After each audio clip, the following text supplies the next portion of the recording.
Rafe, a little early. Nah, I was right on time. No. You guys were a little late. No. Yeah, look, we're at the tape. Well, Scott, listen. pull the tape. All right, pull it. It's Monday. It's time to get at it, St. Louis. Let's go. It's going to be a great week. Yeah. It's going to be great weather, right? No. Okay. Actually, tomorrow, I believe, rain. No? Oh. Your Yeah, thoughts? but rain is good. Rain For is what? good. It's all good. May flowers. For what? Couple showers on We're already Tuesday and supposed Wednesday. to have the rain in April. Let me just give you the highs. Never mind what's happening in the sky. 81, 60, 59, 65, 72, 75. We're good. Oh, that's good. That's the highs. That's the highs. Then the weekend is 77. Nice. 75, 77, 75. Look up Point Fest. That's next Do week. they do weather out that far? Yeah, they do. Somebody does. I want to know if it's going to be, is that when we're going to get hit with the having a heat wave? We're having a heat May wave. 16th. All right, May look it May up. 16th. Okay, here we go. May 16th. I hope it's like How seven. accurate is that? It's accurate enough. At least tell us. All right, guys. Ballpark. We're going to probably have like an average high 75. Heck yeah. Hell yeah. Unpredictable, obviously, because it's too far out. But yeah, it'll be a warm spring weather. Okay, good. Get your tickets. Get your tickets. Spring out. Let's spend some 1057point.com. time together, guys. Yeah, we're doing a meet and greet, aren't we? Oh, yeah. We got all sorts of We stuff got all going on. sorts of stuff going on. It's We going to haven't be announced great. that yet. Let's not tell anybody. Okay, well, That we're doing a don't meet and tell greet? anyone. Yeah, we'll make it a big surprise. We'll tell them Okay, next week. guys, forget you heard that. Forget you heard that. No, we're not doing a meet and greet. Yeah, we're not meeting anyone. Is that the rewind sign? Yeah, that was my Men in Black sound effect when you forget everything. I'll meet you if you can find me. Yeah. And I'll greet you by running away. Yeah, let's play hide and seek. Okay. Great to see you. Ooh, that'd be fun. Yeah, we're just Point Fest hide and backstage. seek. Whoop, we're hiding. That's what I would do.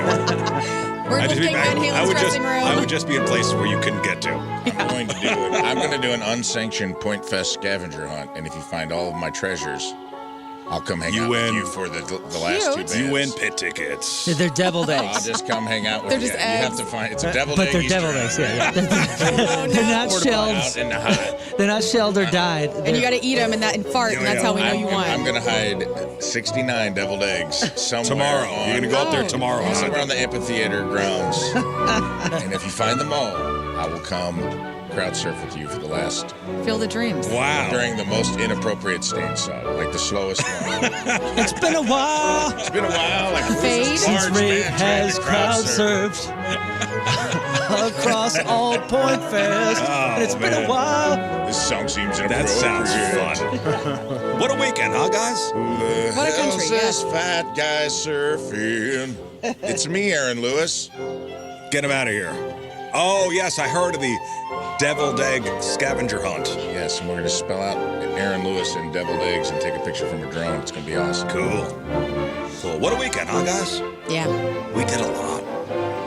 Great. We did a lot of things. We, as in all of us. The All of us. collectively. The collectively. Well, I feel like, yes. While we're in the amphitheater, I just got a text. This is a big update for me. Okay, go ahead. Good morning, Rafe. This is from a musical tour manager who had reached out. I saw Willie Nelson's tour manager last week at an industry hang. Brought up Operation Honeysuckle Rose. He said hit him up closer to the date. The seed has been planted. I don't know what that means, but that Who is seems this like person? progress. Moon knows him. Mike S. Does that sound right? I don't want to out him on the radio, but he manages a few bands. Michael S. Mike S. A lot of mics. Like I know a lot of mics. Could be. I mean, sounds right. In the industry. Sounds like a music business. We've sort of, talked yeah. about him before. You said you knew him. So Mike he S. seems, I'm gonna need more letters. I don't know, he manages a couple of country artists and like red dirt artists. Said he knew the guy. He was going to plant a seed, and Right. literally, Well, when while is we that were show? talking about the amphitheater, he texted me. Maybe just now. It was crazy. What is the show? August. I'll look it up. Maybe Okay. it's Mike Epps. We have time. It's Mike. Mike Epps. Mike Epps? The Mike Epps? Yeah, yeah. Actor? Mike Epps? That's right. Major League 2, Mike Hmm. Epps. I think that's Omar. One of our Epps. country's Say greatest I Rick, believe actors. that's Omar Epps. Mike Epps. Mike Epps is his brother, right? I'm Super Buddies Mike from Epps church? too. comedian. Mike Epps from The Hangover. Mike Epps from. He also replaced someone in a popular movie, but it was Friday. That's what it was. Yeah, Mike Epps. He was Friday. also in The Hangover, He was in- correct? Again Friday. Anyway, hello, everybody. Yes, we were all over the place this weekend. Moon spent Saturday in the Loop, Punk Rock Disney. Huh? Yeah, man. How great was it? It really was fun. It was incredible. There's nothing cooler than being able to play a show and you see a family that you know has never been to a show before, and they, we do meet and greets afterwards, and people come up saying, hey, this is this kid's first show, or this is, this 11-year-old's first show, or this teenager is now playing trombone in band at school, and seeing a rock band with trombones. Like, you see like a kid get inspired, and seeing that in real time is incredible. We did the 2 shows, 3 p.m. and 8 p.m. And I learned some lessons. I made a couple mistakes in 3 p.m. I had this clever idea in the last minute to do the kids' first circle pit. And what was that like? It was Pillows? a great idea. you know what? It's Tickling each other? It's still, even when I say it now, it still sounds like a great idea. And it What do hit you me. mean, I was, like in the crowd? Like, yeah, I put Pumbaa down there, and I was like, Pumbaa, was smart. lead these kids first circle pit, And I said, I told them the rules of the circle pit, by the way, the punk rock rules. If somebody goes down, you stop and pick them up. Right. What I forgot about is that the 3 p.m. is like some smaller kids, and they were really enjoying themselves until the circle pit was over and the lights went down, and we had a bunch of kids that were lost. couldn't find their parents. Yeah, Oh, no. I'm not gonna say the kids were lost because they were exactly where they're supposed to be. The parents were lost. The parents are trying to find their kids. We had lost parents. Yeah, so we were like, so, Did you They tell turn you the to turn the lights on? yeah. Turn the lights on! Yeah, and the other thing is, I can't find Timmy. This idea hit me last minute, so I forgot to tell Tim. Comey. So Tim's is over there going, what are we doing? Holy cow. He said, thank goodness I'm back into the song. And Tim's like, turn the lights on. We got some parents that are lost. Kids. Oh, no. Stranger danger. But it was Joe Dirt origin story, dude. it was super Like in the fun. new Joe Dirt, some kids. Yes. Yeah, I got lost in a mosh pit at Punk Rock Disney in 2026. Yeah. Been on my own ever since. Oh, that was where his parents left him at the Grand Canyon. Right? Yeah. But it was awesome. And then I was like, you know what? I'll try that again in the 8 p.m. Which it was better because it's a bigger kids, older kids, And you added the second rule to the second set. I think what did I add? Don't lose your kids. Yeah. Don't lose your kids. First rule of the circle pit is don't lose your kids. Oh, so you did it That's what again. it was. You did it again the second show? Yeah, but I Parents, go with your kids. I prefaced it with that. Yeah, and Tim said something like, we tried this in the first one, and some of those kids made the second show because They're still here. their parents Yeah. are still looking for it. But man, it was awesome. It was so fun. I love sharing the stage with those musicians, man. It's such a pleasure. It's such an honor. It's such a blessing to be like literally surrounded by some of the best musicians in St. Louis and doing something that is all ages and bringing. We're all family guys. We're all dads, and it's like being able to do something for families and connect them to the pageant, connect them to the rock and roll scene that this city has, connect them to the Loop and that whole thing. And even cooler, Sonic the Hedgehog Speed Cafe thing was the next pop-up door at next Nudo. door. So it was fun. like, it was just a perfect weekend. Yeah, it's not Nudo. So Nudo House basically gave the building to this pop-up. Yeah, so it's a different menu. I didn't know it was like It's- yeah, there's cheeseburgers no- and all sorts of different It things. is a special Sonic. I know the Nudo House people created some menu items, but it is a Sonic the Yeah. Hedgehog cafe. Interesting. It was packed. It was slammed. I mean, Did you walk in there? all of the Loop was, yeah. I went down there. I got some video on Friday because I wanted to see it. So I put some video out on Was it social cool media. looking in there? Yeah, dude, yeah. There's like coins hanging everywhere. Every wall is plastered with Sonic stuff. That's For all of us in the 90s and their children. Those movies are huge, dude. I know. It was packed. Just is there one coming out? I think so. This was Friday afternoon at like 12:30 in the afternoon. Slammed? Every seat was taken. Whoa. That's how they got Jim Carrey. Did you see that story? He's back? I thought he retired. Said the only way he'd come out of retirement is if they They gave him a lot of money? sent him they had to send him a contract written in gold, and they did it. Get out of here. They sent him like an offer to reprise his role as The doctor? Dr. Robotnik. Dr. Robotnik, and it was like gold etching on a contract. No kidding. And I'm sure a lot Money- of zeros. Yeah, I'm sure the money was also right. A lot of zeros written in gold as well. That'll bring anybody out of retirement. It was amazing. I'm just so thankful. Was the, I got to see some old friends too, friends that I would not have seen because they're family guys, and they were able to bring their kids, dude. And everybody, not just kids either. Everybody from, one of my oldest friends, Phil's kids' first show, to Justin Boyd from Hot Shots. Justin was there. Oh, nice. And he wrote me a lovely text with a great review. So like, it is for everybody. and we had a great time. Man. Good. I'm stoked. Good. Was the loop packed? Daddy, wake Listen, up, brother, I was in Daddy. the pageant from 9 a.m. to Man. midnight. Yeah, it was hot. Was it? I think it was fine out there, but I was a vampire. I didn't even see the sun. But I'll tell you what. You know what was crowded? Forest Park on Saturday. Oh, how did we know that? Yeah, dude, prom Well, photos. prom photos. I knew it. Well, okay, so my wife's out of town, and all my job this weekend was to get good pictures of the boy Right. and, you know, the girl, and the friends. Like, hey, make sure you take good prom pictures. Yes. So on Friday, all day Friday, it was me and the boy, and I said, listen, where are you guys taking pictures? I don't know. I don't think any parents are coming. I go, what do you mean you don't think any parents are coming to take pictures? We'll send you the pictures. I go, no, I go, your mother told me to do one thing, was to get pictures. I don't care where you are. I'm going to go and find you and take pictures. That was the one thing I was told to do. I have you on Life 360. I know where you're going to be. Right. I'm going to be there taking pictures regardless. I will find you. I will find you, and I will take pictures. So Friday evening, he says, hey, we're doing pictures, and I think some parents are coming. Great. Where are you guys going? Forest Park. Oh, God. Oh, God, indeed. Oh, God, You should why? have told me. Oh, God, why? Did you hear my words echoing in your head when I said, it's going to be Forest Park? And you said, no. On the air on Friday? Why? I had said, You said why? that? Oh, man. I I did, said, because that's where why? everybody goes. Yes. I go, there are plenty of places around here. We have parks. Faust Park is not far away. The garage is It's right here. beautiful. It's Yeah. beautiful. We can take pictures in front of the garage. Yeah, you And got it sounds like Forest Park if you say it the right way. you got a little pond. We have a pond behind the house. So I was down in the loop, getting checking out the Sonic thing and getting footage for Pinup. And Pinup is next to a rental place, a suit and tux rental place, and a bunch of kids were coming out with their parents with their tuxes. And I was like, hey, prom weekend. What are you guys doing? And two different moms.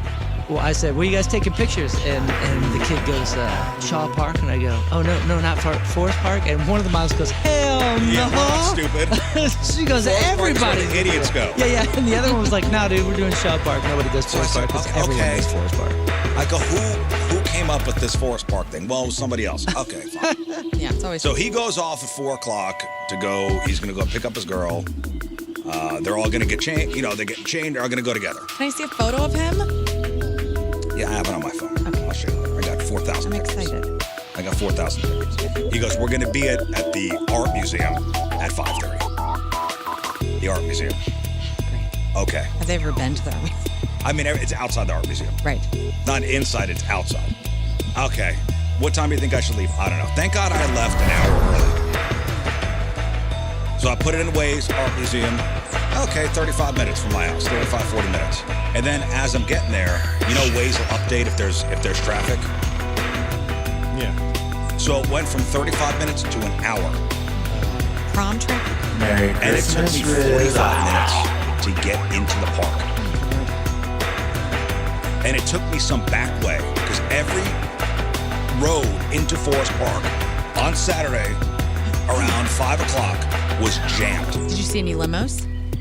No. Limos? Ugh. No limit. There were party buses and a lot of individual cars.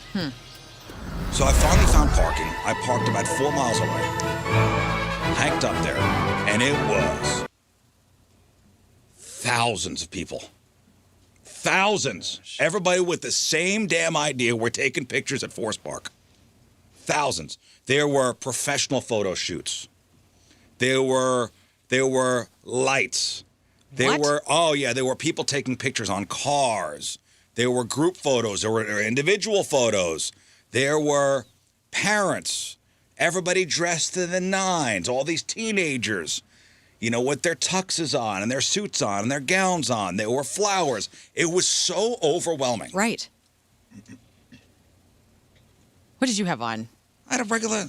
Now, here's what Amelia told me. Regular. The regular. I had a regular thing on. Like a I, button. I had a You look a nice weirdo together. I hoodie tried to Slouchy put dad. myself a little together. and some jeans. Because I knew I was going to meet some parents for the first time. Sure. So Okay. I All right. kind of put myself together. That's why I a little asked. I just want to make sure you're bit. representing I Amelia showered. correctly. All she said was, listen, don't make this about yourself. Yeah. which you sometimes have a tendency to do. What? Be great person. in the shadows. So you dress like a ninja. Don't make a scene. Your name isn't on this. Don't. This is not about you today. Don't make a scene. Don't do anything dumb to embarrass your child. Great. Just take pictures. Easy enough. Don't complain to anybody. What was the first thing I did when I What got did you there? do? I go, Oh. I announced whose idea was this, and they need to be roundhoused. And then I said, okay, that's it. Oh, no. That's all I'm gonna do. So now you got about 10, 15 awkward teenagers kind of standing around, and I'm going, who's taking control here? Yeah. 'Cause somebody has to step Somebody's up. got to be. Where are the mothers? They were there, but Okay. they were chatting with one another, and nobody wanted to take control. And I'm sweating. I go, oh my god. I'm like, I need to be the hero here. It's And Not about me. I need to make it about me. gonna be me. I'll take it. and You're then I like have so my excited, wife, Sue. my Yes, wife I'll on my do this. shoulder going, don't, Just be cool. hang back. Hang back. This is not about you. If you do it just a little bit, it's fine. Hang back. This is not about you. Just a little. I had And as- specific instructions about this moment. As I'm standing around, nobody's doing anything. Uh-oh. We got it. Somebody's got to say something. And I'm like, F it. All right, boys over here, girls over there. Let's go. Let's turn to the side. we got And now, places to now be. I'm directing. Now I'm the director. Now I'm in charge. James That's it. Cameron's here, everybody. Now I'm directing. Great. Oh, no. Honestly, man, somebody has to. Somebody had to do it. And wouldn't you know, it's always the shyest people. And I know that you don't necessarily present as shy, but like, we're trying to be in the background. You and I. I was doing my best. It was such a scene there. Somebody had to be the leader. Okay. Well, good for you for assuming that role. Somebody had to be the leader. So that was me. Get your hands out of your pockets. Fix your ties. Oh, geez. Come on, girls. Let's go. Style Get directing. with your dates. Come on, girls. Let's go. Come on, girls. Hey, girls. Hey, girls. Come on. Let's put on go, our fierce girls. faces. Oh, geez. Let's go. Whose nerd dad is this? That's Sam's dad. You just leave him alone. He's kind of dangler. Did he look so handsome and lovely? Like, were you proud of your boy? Like, what? I was. Well, as I was straightening out his tie before he left, Oh, no. Cat's in the cradle. the Cats in the Cradle played. He's a man. As I was, I had to tie it around my. Dad, I don't know how to tie a tie. I go, I got you, son. Oh, no. And I put the tie around. I'm tying him. The knot is up. I'm like, oh, my boy. I wish your mother was here. Yeah. But Like she's not she's- dead. like she's dead. She's just in Florida. She's having a great time in Florida. She's just. Well, that is she's not heaven's dead. waiting room. That's as close to dead as you can She's get. not dead. in the She's United just in States. Florida. Yeah. She wishes she were here. I know. Was she like disappointed that she wasn't in? Yeah. Like, because she was with your daughters, so you guys had to have all hands on deck for the weekend. Yeah. Yeah. So I'm sending her pictures. She goes, oh, great pictures. Good job. You did good. You did good. And then they went to the prom. Did you tell her, if you would have known, if you would have seen what I had to go through to get these pictures? I mean, it was Oh, of course hellacious. Oh, of course I made it. Okay. Just I making made sure. it like I went, I need the complete- of course I made it like I was, in the desert for 20 days. Right. I need the complete story. I that's all. barely made it. Lost a lot of good men out there. I barely made it, guys. It was a thing. Well, I said, what are you guys doing after? And Sam goes, we're coming back to our house. Fun house. I go, the hell you are. What? Oh. Why? The basement. He goes, well, we're just going to go back to our house. I go, listen, no, I don't love it. I don't want to be the party house. Oh. I'm going to show up. I'm going to be there. So The pre-party. after the prom. Oh, I see. Why wouldn't you want? I mean, You don't want to be the after house. No, I don't want to be the Why? after house. No. there's all Well, sorts of bad stuff's going on. It's potential. it's just not. Somebody brought their It's not the little thing. flask. Oh. I said, Lot no of I said kissing. no drinking in my house. I said no drinking. I'm not, and you know what? I'm not even going to be the house with, oh, well, if you guys are drinking, stay here. Yeah. No, I don't want, That's I didn't fine. want that. Yeah, Call me square. I don't want it. No, that's That's smart. not for I everybody. think you're fine. I don't want it. I don't want to be responsible for anybody's kids. Yeah. I don't. Sorry. I know a lot of parents like, if you guys are going to drink, it's okay if you drink here, but you stay over. No, don't drink here. Yeah, that's fine. That's the norm. It's pretty fun whenever you do have a house party. My cousin, she and her husband, they had the kids over, but they were there watching the kids, and this one guy, evidently, he was already hammered, so they kicked him out of the house, and then they found out later he's still in the front yard, like, drinking. And so then somehow it became, because Moon brought it up to me, his daughter's friends with her daughter, and she was there. And she's like, dude, they're like a party house. They let everyone drink a party. They're like, not a chance. We kicked the guy out. And now they're the party house all of a sudden. It's pretty awesome. Yeah, I wasn't the party. I mean, I had parties, but my mom didn't know. She was never like that. We had a bar in the bay. But I did have friends that had parents that were exactly what you're talking I had about. friends. Yeah. My friend Ben, his parents were, hey, you could party here. Right. And there's Ben's dad was partying with us. Is that Ben's dad? Cool dad. He was cool dad. Oh, he gets the merit badge. He was cool dad. Yeah. I'm not cool dad. I don't want it. I don't want it here. So once I saw the Ring doorbell going off, the kids were showing up at my house, I came home. Yeah. I came home. I tried to go with, because we were together, and I wanted to put on my Reba McEntire wig and your wife's robe and just pretend to be... Really freak these kids pretend out. to be Sam's dad and go downstairs and just be like, where's my boy after prom? No, we I got think you done. would've gone with We it. got done with pictures around 7 o'clock, and by the time it was all said and done, they were back at the house around 10:30, 10 o'clock. Did they dance and stuff? Like, how long did the dance go? Till 10? Did they Yeah. stay the whole time? Nice. Yeah, well, they said the doors. So they had to be there at a certain time, but the doors were going to lock, and they were not going to let anybody else in. Oh, really? Yeah, so the doors were at 7, I think. Why would they do that? I don't know. Is that a thing? I think it's so other high school kids can't crash. But it was a ticketed event. Right. Oh, okay. Still high school, man. Yeah. Silly. Yeah. So they're like, hey, nobody else in after a certain time. Yeah, I think it's. A lot of these schools have had enough issues that you gotta have it pretty rigid, and it does help. I know a couple educators and administrators that are part of these things, and they're like, man, they can get out of hand real quick. So we gotta instill a couple rules, make sure everything is pretty tidy. Did they do that when we were in school? Did they lock the doors, like make sure nobody else came in? No, I feel like we could show up anytime we wanted. Yeah. Honestly, if they did, would we have remembered that detail? No, maybe not. I think it's been long enough where It just kind of stuck out. perhaps we can't recall. Yeah. Did you guys go to every one of your proms? Like, we had junior prom. We had junior prom. Yeah. And then regular prom. Right. Nah. The prom king and queen in Columbia were crowned their junior year, and you gave it up your senior year. Is that how it was with you guys? That might have been how it was in Shelbina, because it was small enough where you had to do the junior, senior, or else it'd be like 4 people showing up Yeah. if you didn't combo it. I can't remember how that worked. Yeah, we had a junior prom and a senior prom. Right. But Sam's prom was combined junior and seniors. Right. I thought they were always. So we didn't have enough people to do both.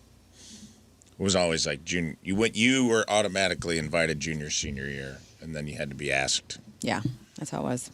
if you were an underclassman. Oh, it was so much fun. But we crowned seniors, not juniors.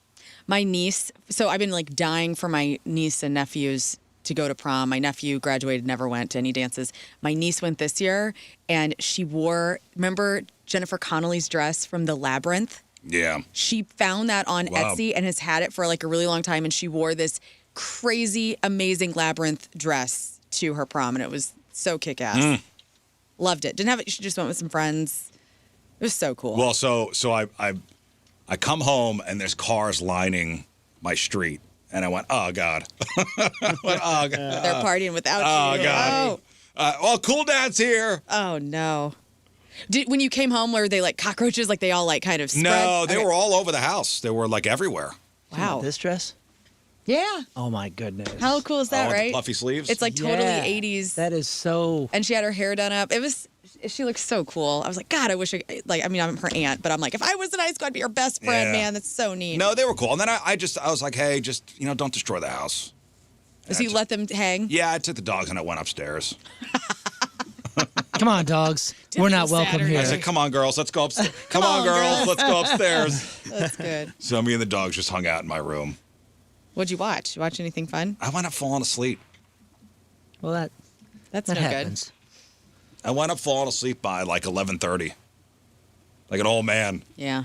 I was in bed early Saturday night, too. Like an old man, I just went to sleep and when I woke up in the morning, everybody was gone and the house was pretty clean. So, Way to go, Sam. yeah, not bad. Pretty successful. Pictures turned out great. I didn't get yelled at. So, Win-win. all in all, a success. We went to the baseball game yesterday. What a day. Perfect yesterday game. was? Yeah, I almost Smokes. went yesterday as well. Oh, you did? Yeah. Oh. I wanted to.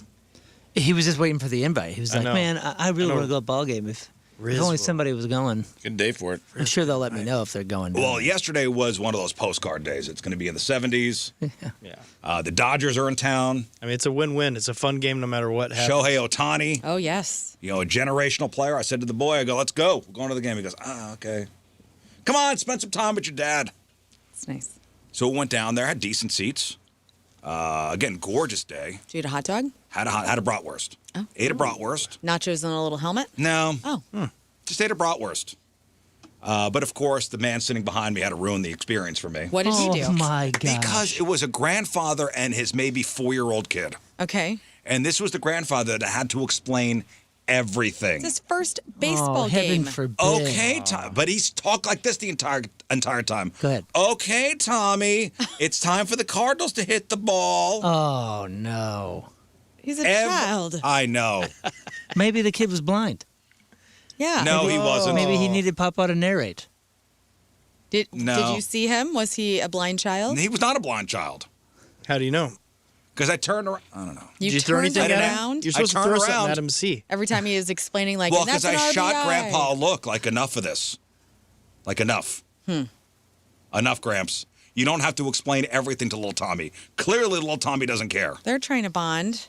Okay, Tommy. Now we're sitting right behind this angry man. He All right, wants us Tommy, to be this quiet. is what an a-hole looks like. What? Okay, Tommy. let Okay, this be a Tommy. lesson. Don't wear a Yankees hat to a Cardinals how dare you, I Dodgers did not. game. Like I this didn't. nerd.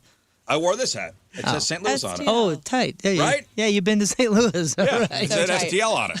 All right, Tommy, when you're clearly suffering from obesity, maybe shoving a bratwurst down your hole is not. Oh, Wait a what? second. Hey, You know he has Golly. body issues. He's I tough have this. body issues. You know that. Seems like he got really specific. All right, Tommy, when you're sitting down in your shins, don't look any different. Okay, Tommy. Everything. And come on, it was like baby talk. Yeah. Well, It was baby talk for, and I said to Sam, I go, oh, I hope this kid tuckers out after like 3 or 4 innings. He outlasted us. Oh, Lord. We wound up leaving before Tommy. Kid's a true fan. Hey, Well- Tommy, this is what a Bud Light Platinum tastes like. I said to Sam, I go, hey, you have a Cardinal shirt? He goes, nah, I don't have anything Cardinal. I go, we'll stop at Rally House. Whoa. Let's stop at Rally House. On Manchester? You were No. you're Oh. cool that weekend. I was Yeah. trying. yeah. Let me go drop a couple bennies on you. Son, you ever been to the casino? Oh. Let's get Rally you a House fake is not ID. anything. That's not a big ticket. What are you talking It's about? official merch. You talking about a Cardinals jersey? You No, I talking didn't buy a about? jersey. I Oh, said okay. a T-shirt. Well, I'm sorry, brother. I didn't know. No, I thought I'm you was not cool, wearing- Dad. No, I'm not that cool. Well, the setup. Buy a jersey? The setup was. No, you I were said, gonna- we'll get you a T-shirt. No, the Rally House in Chesterfield. Yeah. Oh, I see. Oh, yeah, I thought in you the meant the team. Oh, no. What am I, an idiot? But, hey, man, they got Licensed merch. They got some cool stuff down No, they there. have that you don't licensed see merch at Rally elsewhere. House. So went down there and he picked himself out a cool shirt. Cool. It was $20. Fine. Dang, what a bargain. Well, they have some of the old jerseys were outside. Oh, dude, my brother was at the show on Saturday, and he had an Okendo jersey that was just so tight. I was like, yo, where'd you get an Okendo jersey? Rally House? Heck, I forgot what That's he said. cool. I think he said he found it at a thrift shop. They had like all the players that aren't on the team anymore jerseys like outside Oh, yeah. on sale. Those are for $20. like the Arenado jersey, like Goldschmidt. Boy. Yeah, those were a lot of those printed. Yeah, a lot of those printed. Anyway, so we got a shirt and go up to the cashier, and he goes, "Can I have your email address?" I go, "No." I go, "You don't need that." He goes, "But don't you want?" No, you don't need that. No. And are they told to put like the pressure on you, like? Yes. Honestly, Yeah. I think some of the newer cashiers, like the younger cashiers, they don't hear a no, so they're not actually even sure what to do. He didn't know what to do. Yeah. Yeah. I don't think it's always that they've been told to pressure you. I think I've caught a couple of them off guard. They're like, well, I think we need it for a receipt. And I go, no, brother. Yeah, that's what he said. I need it for a receipt. I go, no, you don't. You don't. You're good. You don't. I'm not sure what extra buttons you're going to have to hit. Can I have your email address first? No, you don't need it. Yeah, I'm like that too. But for your receipt, no, you get printed out. And there's no way to not sound like a old man a-hole. Yeah. But you know what? I I don't just don't care. wanna give it to I you. just don't care anymore. You two got me going on it. Thanks for that. I used to cave, and now I say no. I started saying no because you've talked about it. Yeah, you just got to say no. Yeah, same for any of it. Like, hey, what's your zip code? Nah. Nah, you don't need it. I also just feel weird. They always ask for your phone number, and there's like people around, and I'm Yeah, like, I don't know. Yeah, right. I know people write it down. Maybe. I have enough people harassing me without me helping. Yeah, nah, man, I'm going to give you payment, and you give me a little piece of paper. Yeah. That's it. Well, I wound up caving it, saying King Scott at 1057thepoint.com. Oh, good. That's When in perfect. doubt, put it out. Well, if there's any words involved, I'll take it. It is funny you say that. I do have a fakie if I'm forced to do something. I'm gonna. You know what? I'm gonna register like a really outrageous fake Gmail account, and that's gonna be. Your coupons. Yeah. That's gonna be. No, you can my use, go-to. use mine, and we'll have a combo. We'll see where we've. It's like a record of where we've been. But is it like an outrageously? No, Let's do it like an outrageously. It's easy to remember. I'm not gonna tell you it. No. It's Yeah. easy to remember. Hussy Tart 69 Yeah, at yahoo.mail. Yeah. Let's do one for the 5 of us. I do still wait, give Do we out. all have access? Yeah. We'll Okay. come up with a Gmail account. I'll do it Zaddy right now. Gapes. Yeah, what do you want? Zaddy Gapes. Let's see if it's 69 available. At Gmail. Ooh, let's make this a St. Louis one. Everybody use this. Everybody Uses this. Everybody This is uses it. this. Here we go. As long as we can all use Johnny Venus's mom's phone number if they ask for a no. phone Okay. number. Okay, here we go. It's Still a done Gmail that. address. Gmail address. Rafe, go. What's the most outrageous Gmail address we could have? That I can say on air? Yeah, that you can say on air. Let's see. Yeah, nothing. And for St. Louis, Rizz Show listeners, from now on, Yeah. if somebody asks for your email address, this is it. Yeah. This is collectively. And the Schreier text line is going to be our phone number. Yes. Okay, so and that is 314-649-3862. Yeah. Dumb. 314-649-DUMB. Okay, Okay. I'm putting and that in. what is the email address? Rafe Williams. Oh, man, there's so many good ones. Let's see. There's Zaddy Gapes. Zaddy Gapes? There could be, let's see. What's another good one? It has to be something that everybody can remember, like temporarily closed at gmail.com or. Can we make like a Hotmail? Because Gmail's making me want to like sign into a Hotmail? Google account and stuff, and I don't want to deal. Can we, or like a Yahoo? Yeah, whatever. Okay. Whatever. I mean, Okay, I'm sorry. whatever. It doesn't matter. Yeah, sounds good. Cake farts, rim jobs. Cake farts is Yeah, cake farts is Cake funny, fa- but it's you probably know not for a fact it's available. been taken. 100%. Yeah. Cake Dude, farts. those are What two about of the best STL words cake put together farts? ever. I'm gonna see if Cake cake farts. STL. Oh yeah. How Cake farts. can you get any more St. Louis than putting Cake- STL on your freaking Okay. email? Baby Cake Chode. farts. Wait a second. Baby Chode 69. No, nothing derogatory. STL. Cake farts STL at yahoo.com is available. I mean, that's pretty solid. Cake farts at Yahoo is not. That is already taken Cake farts STL. at yahoo.com. That's Bro, it. do Okay. that. Do that. Okay. Because I Okay, can't great. wait to be at Marshall's and hear some lady go, well, CAKE. Everybody. Okay, hang on, because we're gonna all have to know the password. Cake farts with a Z or with an S? No, nobody needs to know the password Nobody except knows for the us. password. Yeah. Oh, It's only you. farts STL at yahoo.com. Yeah, no, we'll just know the. I'm just saying, everybody listening. What's your birthday? The 17th. Yeah. Okay. 1979. 78. STL. All right. I'm gonna Cake say- farts STL at yahoo.com. So 2 S's. Cake farts. So CAKE farts with an S. STL. So 2 S's. 2 S's. Oh man, maybe we Cake should have made farts, STL cake farts. Right. You have. This is it, and then I'm gonna submit. What do you want? Can Should we it do be- farts with a Z? Nah, So that's there's too hard to STL. remember. Let's do Okay. STL cake farts. STL. Try STL. STL cake farts. STL cake farts. Yeah. All caps STL, by the way, just so everybody knows that we're very And we're proud. from St. Louis. That doesn't matter. Won't matter. Yeah. Well, it Well, it matters definitely to me. matters to me. Okay, so STL cake farts at yahoo.com. Yeah. What did I just make this password? Okay, I think I did. Hang on. Use strong password. Got it. Okay. STL. Oh no, and we're adding a phone number. Yeah. 314. 649 dumb. 649 dumb. Okay. Yeah, yeah. 314. I'm on the texter right now, so if we need any sort of 649 So if we need to have a code or something. confirmation. Yeah, Yeah, we do confirmation need it. code. We need a Okay, code. we're going to get a code. We're going to get the code. 3862. Now, somebody put STLNRB. It's too late. Okay. Too late. Plus, I can't wait to give this to Ulta next time I'm in there. There's always like a line of women behind just me in an Ulta buying my Curlsmith conditioner. Yes, like, my email address is address? stlcakefarts@yahoo.com. STLcakefarts@yahoo.com. We'll be sending some coupons over. We don't support this phone number. Try another one. Gosh. What do you mean? Dang what? it. It won't let me do it. Why? I don't know. Because they know what we're doing. Jeff Bezos knows. Okay, Fine. whose phone number? Fine. Oh, no, really? You're going to get so many texts. I don't want any texts. I know none of us do. You put your phone number in there? No. No. Okay. Oh, So let's just create. Can't we get a free one with Gmail? Yeah, but Do it, Scott. so many. You got to do a Google account then, but you still need a phone number because it has the two-step authentication. Can we get around this? I don't think so. Never. stlcakefarts@yahoo.com. That's it. That is now The coupon. That's where St. everything Louis's official. We're good? goes. No, we're not. We still have to. We'll set it up. We'll set it up after. We'll the set it show. up. We need a phone number. Well, Give Tom and the boss's phone number. We did just miss a call. Perhaps it was that. Perhaps it was them. Oh, I guess we're going to have to do Johnny Venus's mom's. Johnny phone. Venus's mom's number. Okay, it's 3148. I do remember it. I'm not gonna do it. Ask Johnny Venus's mom, text her, and say, hey, See if we can use her phone see if she number. gets a code. We talked about it not long ago, and I can't remember if he said that she finally had to drop it. That's evil. I'm sorry. I'm sorry. I'm not playing your games, Rally House. not today. No, Moon, you're right, though. When he asked for my email address and I said no, he was so, whoa. He didn't know what to do.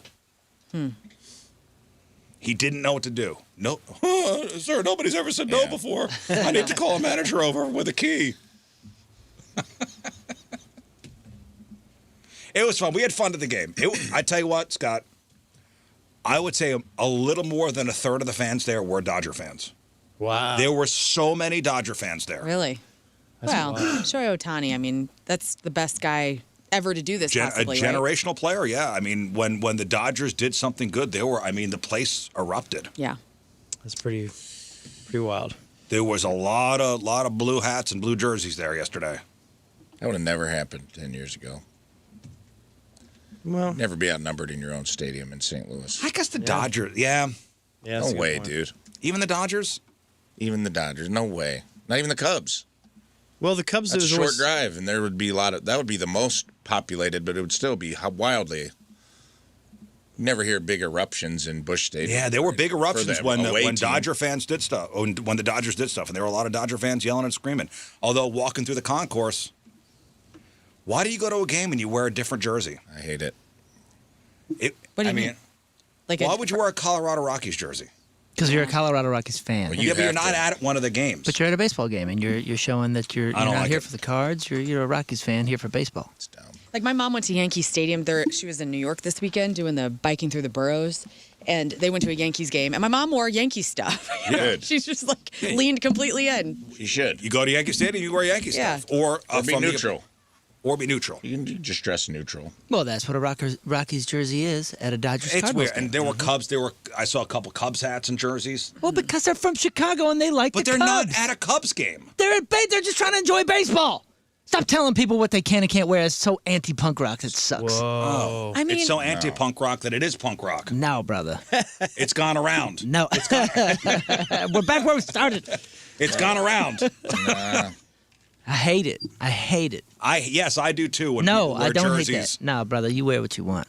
You wear It's what the you want. equivalent of wearing the shirt you just bought at the merch booth. What's wrong with that? What if it's a tight shirt? If you're wearing a shirt so tight. of the band to the band, you know what I mean? Like when somebody it's like you're at the concert and it's like the 50th anniversary, and then somebody just slides the shirt on that they just bought at the merch booth. I'm okay with that. I, for one, Really? like it. I'm okay with that. Sometimes Well, then you they. need to be okay. That's the same thing. No, it's not. Sometimes they It's don't want to definitely carry it. Yeah, it's rock Like, they don't and want to roll. hold it, which wait till the end of the show to buy something. Yeah. That's where I'm at. Listen, you're free to do whatever you want. I'm also free to make fun of you and not That's like what I'm it. talking about. Ain't no rules in rock and roll Well, or baseball. I don't like it, and You're not gonna implement your rules on my fandom. you can do whatever you Get want. but out I of could also my make fun of you. face. And there are a lot of people with me. I think there's also something kind of nerdy about wearing. So if somebody wore a Godsmack shirt to a Goldfinger show, Do be it. like, cool guy there, Do it, brother. cool dude. Well, if they're doing Down it in on front. intentionally, then that's kind of a shout out in But if a they're weird not, way. Let's just say it's a random. They're just wearing like a. I'm going to assume that we disagree on our taste in rock and roll, but I'm still stoked that they're here and that they're supporting other rock and roll. I feel like you would come in and be like, this chode in the front Get row. this guy out of here. Get him out of here. Get out of here. I'm telling you, I'm living it. I ain't just preaching. I don't like it. You wear what you want. Ain't no I don't want rules to in see this. it. And I think you should be removed from the stadium. Screw your rules. Now, Tommy, this is an a-hole. Yeah. Hit me up at stlcakefarts@yahoo.com. You went to Noto I did. On Saturday, huh? First experience? Yes, first experience. What Had a to wait restaurant, a huh? month Out there in St. Peter's. Yeah, it was excellent. Yeah, they were booking a month out? Yep, took Tim on a date and had to go a month out, and we tried the pizza. Tim got the pizza and I got a pasta dish because we wanted to try as much as we could. Yeah. And then Did you get the margarita pizza? no, it was a seasonal pizza, but it was delicious. Well, You yeah, gotta the get a pizza's margarita great, pizza but for the come on. table. I know, didn't do it. Yeah, that's like the appetizer. We got the arancini risotto balls Oh, for those the are table, great. and those Those were are- delicious. those are And we got a cannoli at the end. Cannolis are good too. So we carb loaded. It was great. And honestly, what service? Beautiful room, and we had. Did you meet Wayne or Kendall? No, I didn't. But whenever we checked in for our 8:00 reservation, the hostess was like, "Hey, we're running a bit behind. Why don't you go to the bar? We'll buy you a glass of wine or mocktail or whatever." Dang. And so they hooked it up there, which I thought was very classy of them. While we're sitting there, a couple of Rizz Show listeners were down the bar. Guy walked up and was like, "Hey, you want to do a fireball shot?" And I was like, "This is a classy establishment." I'm like, "There's They no don't fireball." have Fireball here. They have Yeah. like a fine collection of whiskeys. Yeah, they did. They don't Yeah. have Fireball It's a here. fireball. But I kept looking up at the whiskeys. I'm like, what? Could we add some cinnamon to that? Like, I was like, how could Oh. I That's How could I hilarious. make a fireball at this place and send drop it over a to Red this Hot? guy? Yeah, just drop a red hot in it. So didn't that bring was your cool. own? Yeah, I didn't bring my Yeah, own. you for bring your once. own. I was like dressed up. I wanted to go on like a nice date. So, yeah, no fireball in my purse. Tim that like night. it? He did. Yeah, he Great. really liked his pizza. It was great. And honestly, the cannoli, like, you can't really screw up a cannoli, Yeah, you can. but it was so good. Like, You can. It I've had tasted bad like cannolis. the too. almond and is it ricotta cheese? Yeah. Yeah. Oh, dude, it's so good. Oh, next time you go, you got to get, and anybody that's going in the future, get the margarita as just an appetizer. Okay. You get that with your salad and just, Yeah, that's Clear an it out. appetizer. Also, like really good eye contact with the server, the waiter. Like he was a young kid and he was telling me about the specials and he was giving me the whole spiel because we'd never been in about how they're certified from Italy, is from Nepal because of the pizzas that they do and everything that they get is imported from Italy. And I was so impressed with this guy's eye contact. Like he was like 20 years old and normally people don't have that good of eye contact these days. And I thought this is a great person to be representing your establishment. Great stuff. I'm sure they're trained. Yeah. yeah, they're pretty Like, awesome. hey, make eye contact. Yeah, they've had waiters there that have been there since they opened. So, and they've been That's open a a great couple spot. years now. So, Yeah, I love that Good spot. spot. Man. And it's right down the road from my house. I know. I was thinking of you and wow. Mal. I was like, man, I wish you didn't have the show. I was like, you could have come out and good luck. have Getting a dinner with table. us. Yeah. You got to plan ahead. Yeah, The chef from Vicia, one of your favorite places. Yeah. They just were they nominated or did they win that James Beard? they're Award? up they've for it. yeah they've won it and been in it part. Oh of yeah, it. yeah. They were at the show because that's my old catcher Mike. He's a good catcher. Kirkwood nice. Cardinals. Kirkwood forever. Cardinals, go. Yeah. Legends. Yeah, that's our next spot that we're going. I am stoked. I got to make a reservation. Yeah. because that's another place that Good books joint. out. And we got a lot of good restaurants around here. I tell you what. Please do. A lot of good options, A man. lot of good options around here. Basso up at Westport Plaza. That's a good joint too. Yeah, we went there Saturday. Great. Hadn't been. It's 2 feet from the Funny Bone. Hadn't been. And very nice on the inside. And the food was good. Do you like? Okay, so let me ask this question: when you go to a restaurant, do you guys like hearing music? Depends. Sure, yeah, I don't care.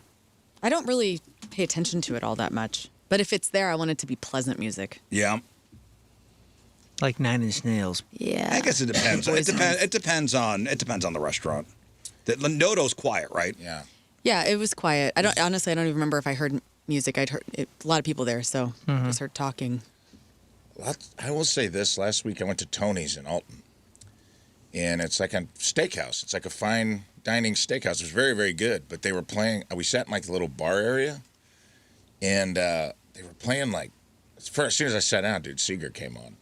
Oh, Kismet. And I was like, they were playing music that didn't like match the ambiance of the place. And I kind of, for me, it felt very customized. Like juxtaposition sort of stuff or what? Almost. Like it just felt like you were like, it felt like I was in a honky-tonk.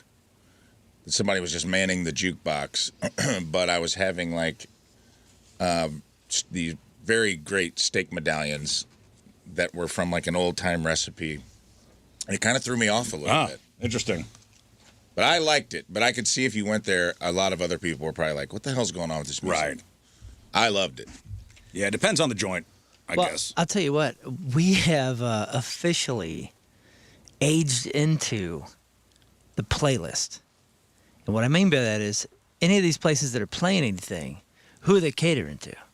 They're catering to us and up. So it's all music that 2554. That's what I'm saying. Well, maybe even a little older, 3554. I'm going to say older, yeah. So like these are playlists. These are 90s playlists everywhere. Maybe it's 90s chill. Maybe it's 90s this. Maybe it's 90s that. But I'm just saying, you're hearing songs. Oh, no. When I'm at Schnucks and I'm hearing Pearl Jam. Well, that's what I'm saying. Yeah. So like, or Beastie Boys. I think one of the reasons I don't mind the music anywhere is because it's all for me. This world is ours right now. It's the soundtrack of my life, anyway. This world is ours right now. At least like the nicer restaurants and those kind of things that we're, Generation Goonie, right? Generation yeah, Goonie. Generation Goonie is on top. There's another name now for Generation. So it's. We don't need another name. No, we're Generation Goonie, and then you have Millennials. So you have Gen X, Generation Goonie, Millennials, Gen Z, and Gen Z is now being called the Christopher Columbus generation. They're not gonna like that. Oh, that's not fair. Okay, and it's not a good thing. Wait, the director? Is it because they... I thought you were talking about like Home Alone and all that stuff. No. Oh. Gen Z is typically defined as those born between 1997 and 2012. Can I guess why? Yes, go ahead. I think it's because they take credit for stuff that's already been out. Wow. They're taking credit hilarious. for stuff that they think they're discovering that's already been discovered. Yeah. Well, that's cute. That's actually great. That is We actually part our hair down the middle. It's kind of crazy. So the Columbus label comes from the idea of claiming to find something that was already well established. So, like, here are a couple things Gen Z has recently, like, quote unquote, discovered: silent walking. Taking a walk without a podcast or music. They call that silent walking, also known as taking a walk. I know, but you know what? These kids were not around whenever the internet and phones didn't exist. So they really just don't know. Yeah, and it actually is a choice for them. Okay. Whereas we had no choice. This year, apparently, Gen Z discovered Coke floats. So I guess there's a TikTok craze involving ready for this, guys? Oh my gosh. Putting McDonald's soft serve into Coke. Wow. And it's being treated like a culinary breakthrough, despite the fact that ice cream so floats have good. been around since 1874. I've never done that. Did you guys do that?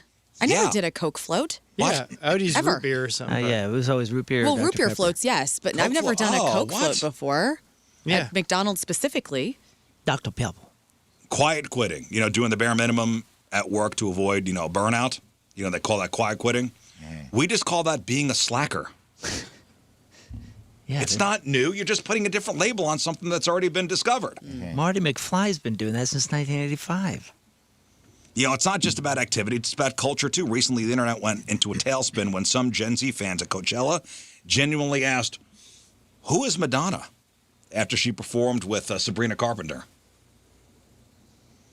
And cultural experts suggest this isn't just a gap in time, it's an exposure gap, because Gen Z's world is so driven by personalized algorithms. If it's not on their For You page, it basically doesn't exist.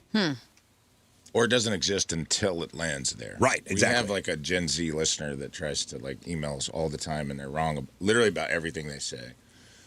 Because they'll be like, this is on TikTok. you guys got this from, and I'm like, no. This is from my childhood. We didn't get tight rolling your jeans off TikTok. It existed before TikTok. Yeah. No, it didn't. I mastered that in 7th grade. It'll be Thank stuff you. like that where she'll be like her world is only as big as her TikTok feed. Very interesting. I could still tight roll like a pro. Y'all want to see this? Yeah. All right. Watch this, Lauren. You be the judge. You take it like this. Uh-huh. All right, you take the top, You saw this on TikTok. you pinch it over Right. like this, and then Oh, you the just, TikTok thing. You got to give a little bit back. You got to back it up a little bit. Back it up, Terry. Yeah. Then you do one roll like this. Yeah. Okay. Oh, this might be a little tight. Oh, look at that. Oh, look at wow. Look at that Look tight. at you. Look Nice. at the tight roll. Look at that. Yes. You ever seen anything that pretty? I'm Look what I'm you back in the invented. 80s. Look what you dude. invented. Yeah, guys, You I've seen this invented on that. It's beautiful. TikTok. Your shoes are so white. Well, you can really tell now that I tight rolled. What? You got any graphics on those socks? Or Shoes are so white they put raisins in their potato salad. They're Vans. Van socks. Cool. Because I saw them on TikTok. Nice. That's cool. Both sides. Well, I just thought it was fun. I saw the Christopher Columbus generation. It's interesting for Did you sure. guys tight roll? No. No, You I didn't? Oh, I man. did. I tight rolled. I got so good at it and so proud of myself about it that I tight rolled after tight roll was gone. It wasn't supposed to be around anymore. I still remember the kid that made fun of me. Was like, dude, you still tight rolling your pants? I was like, Yeah. screw you, Todd. Hey, this was also fun. I want your opinion on this because there's a parenting debate. Oh, look at that. Nice, that's a good tight roll. There's a parenting debate. Now, we've all heard it since preschool. You know, sharing is caring. Right. Right? That's parenting 101. Yeah. Sharing is Share caring. with your brother. Well, there's a mom out there. Her name is Lottie Weaver.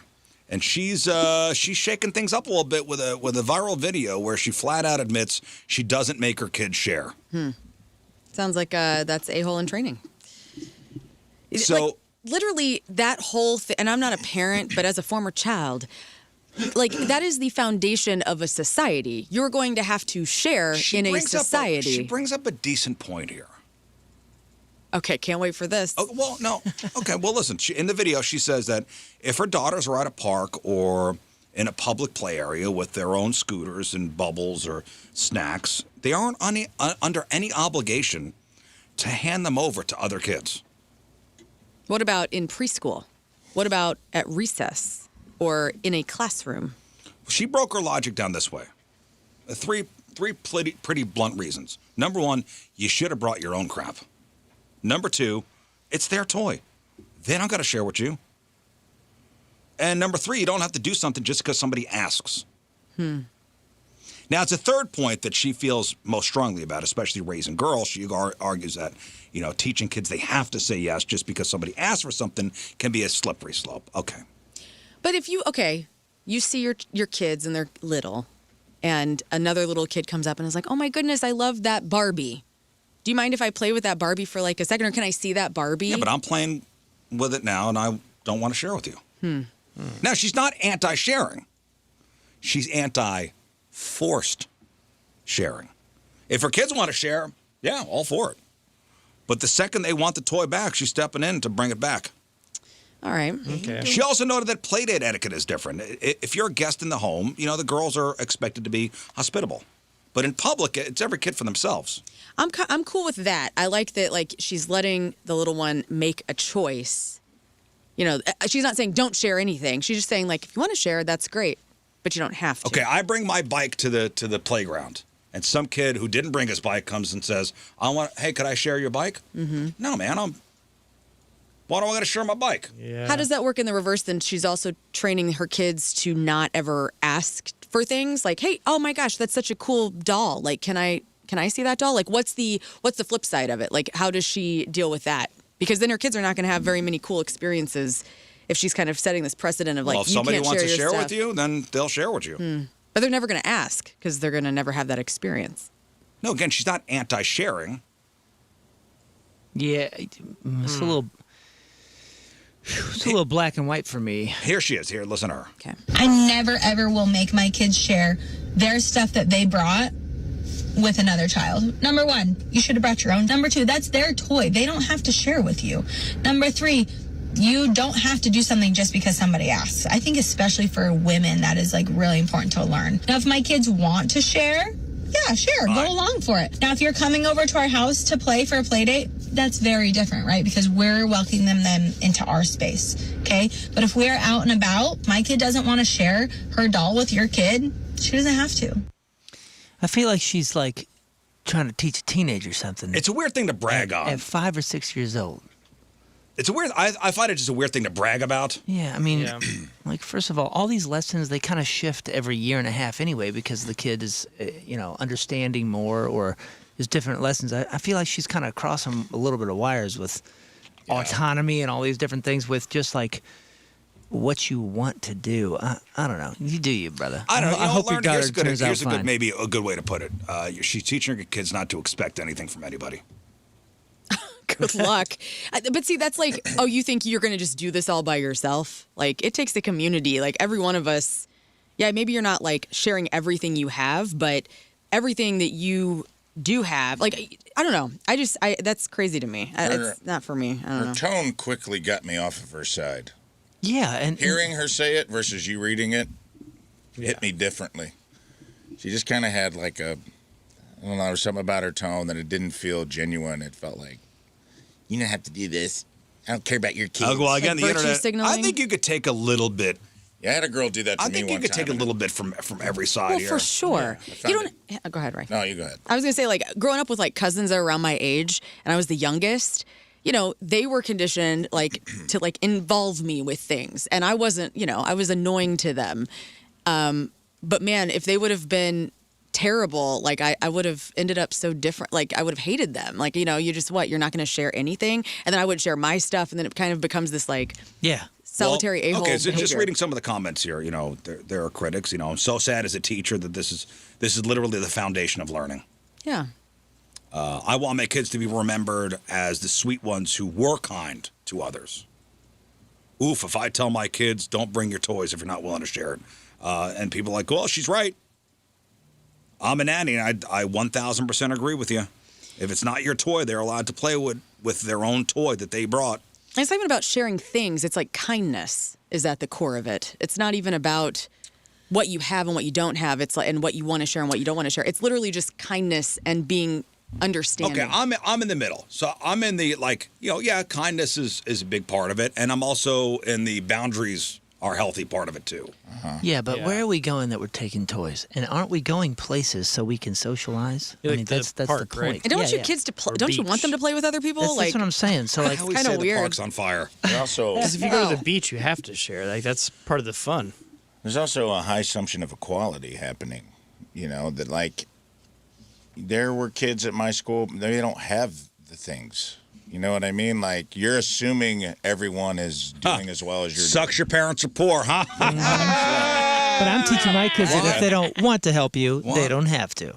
Like somebody brings up in the Shit about chat. your own. Well, Do you don't have share it. your meal with everyone at the restaurant? No, but I will share if my friend asks me for, hey, can I have a bite of that? Hell yeah, you can. And I have, like, what are we talking about? Like, you're taking it to an extreme and thinking it's going to ruin people.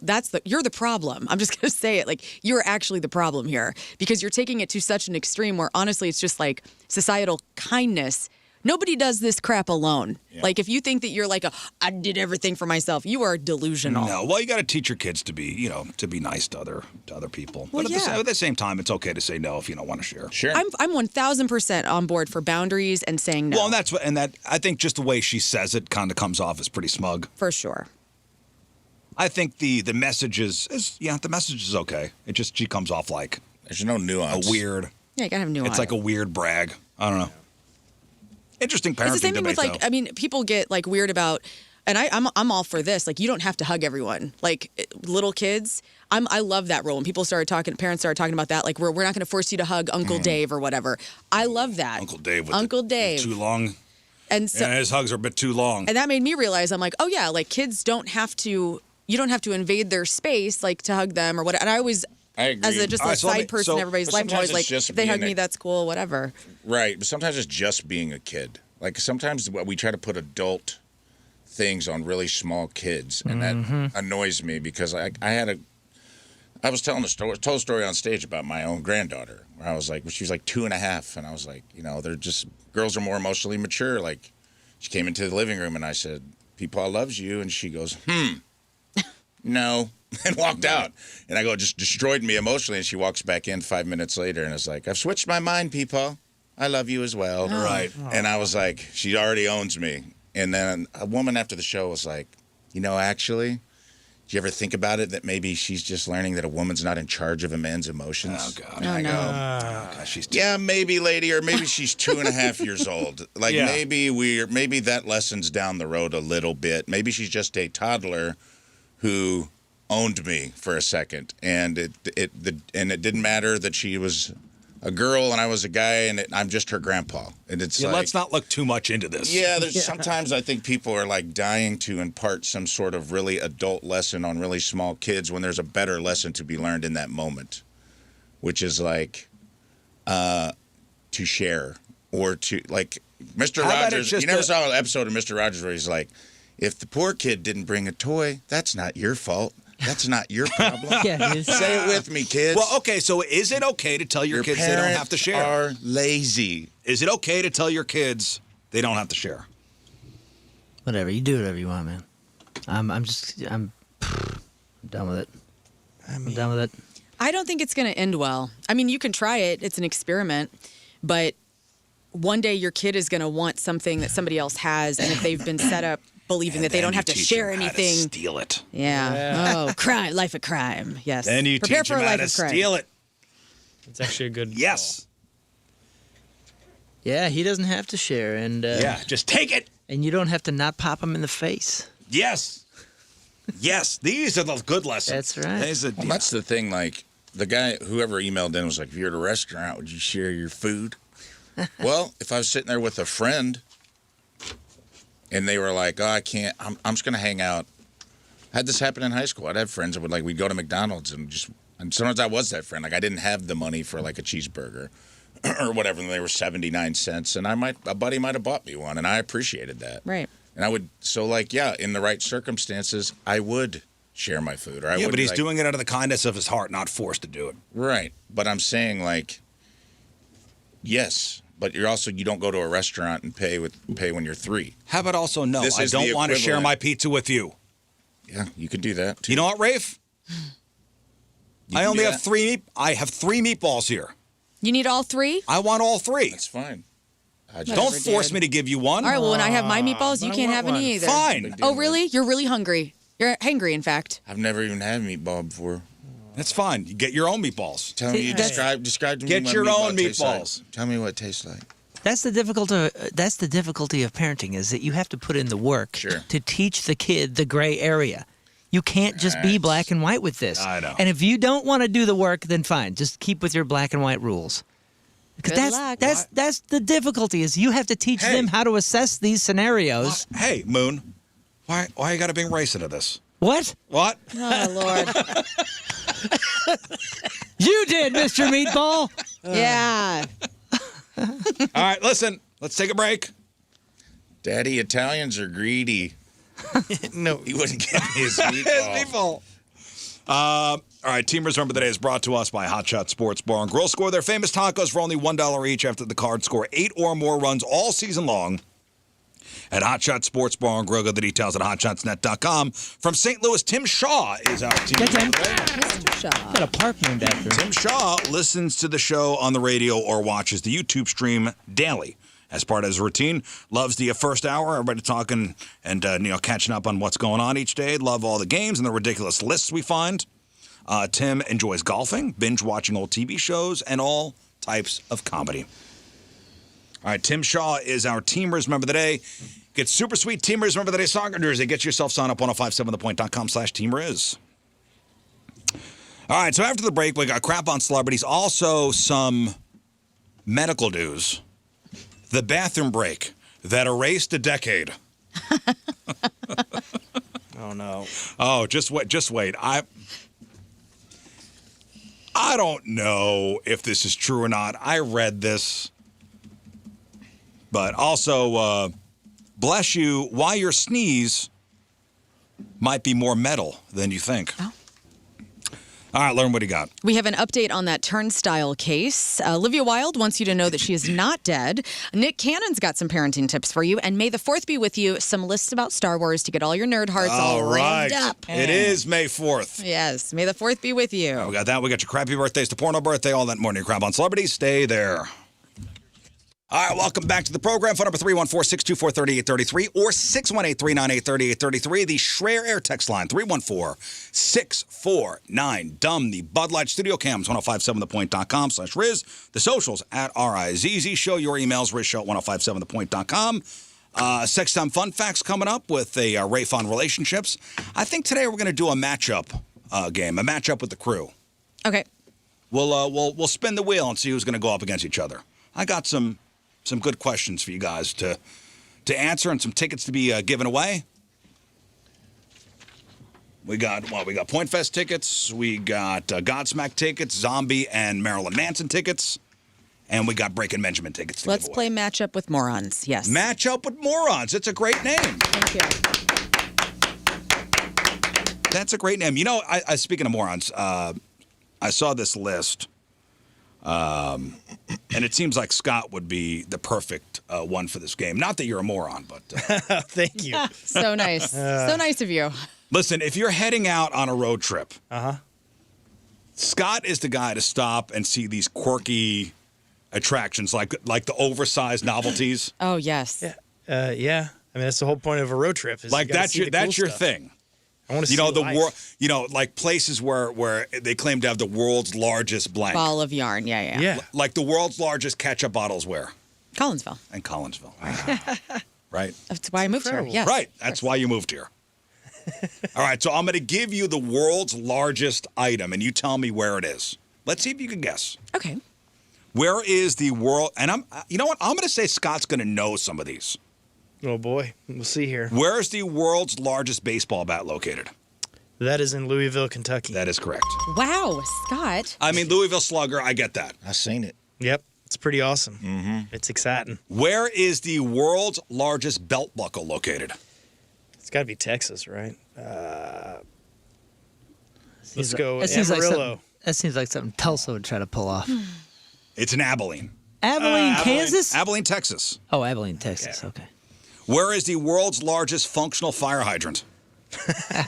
That's an awesome one. You're not going to get that's in Beaumont, Texas. Boom. Oh. Oh. All right, where is the world's largest fountain soda cup? Oh, my gosh. Casey, Illinois. Cape Girardeau. Cape Whoa. Girardeau. Oh. Cape Girardeau. Good job. Where is the world's largest golf club? Casey, Illinois. Thank you. Lots of big stuff. Where is the world's largest pencil? Casey, Illinois. Isn't it every Yes. Casey, By Terre Illinois. Haute. Where is the world's largest barber pole? Casey, Casey, Illinois. Illinois. Yeah. Everything's big. And Where is the world's largest car key? Casey, Illinois. Wow. Any of these dumb items seem just... Where is the world's largest... KC Masterpiece barbecue bottle. Where is the world's largest thermometer? Ooh, what's hot? That's in Alaska. Hot Atlanta. Casey, Illinois. Baker, California. Oh. The world's largest gavel. Oh, we talked about this. We've talked about this. Yes. Oh, isn't it somewhere like in Iowa or Nebraska or It's somewhere? Columbus, Ohio. Ohio. Really? I sense. missed that. Yeah. The world's largest mailbox. Pennsylvania. It's a great guess. Casey, Illinois. Park. Oh, It Casey, felt right. Illinois. It felt right. Where's the world's largest fork? It used to be Springfield, but Still is Springfield. Oh, I man. think there's you a bigger think- one now.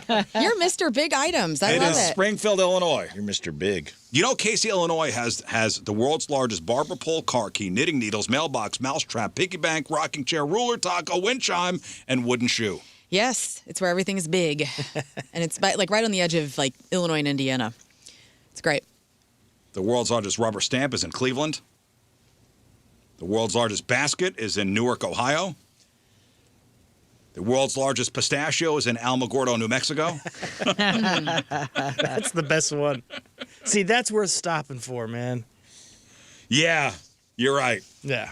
You're right. Hey, before we get to crap on in medical news, now this came across my Instagram feed, and let's take it with a grain, okay? Okay.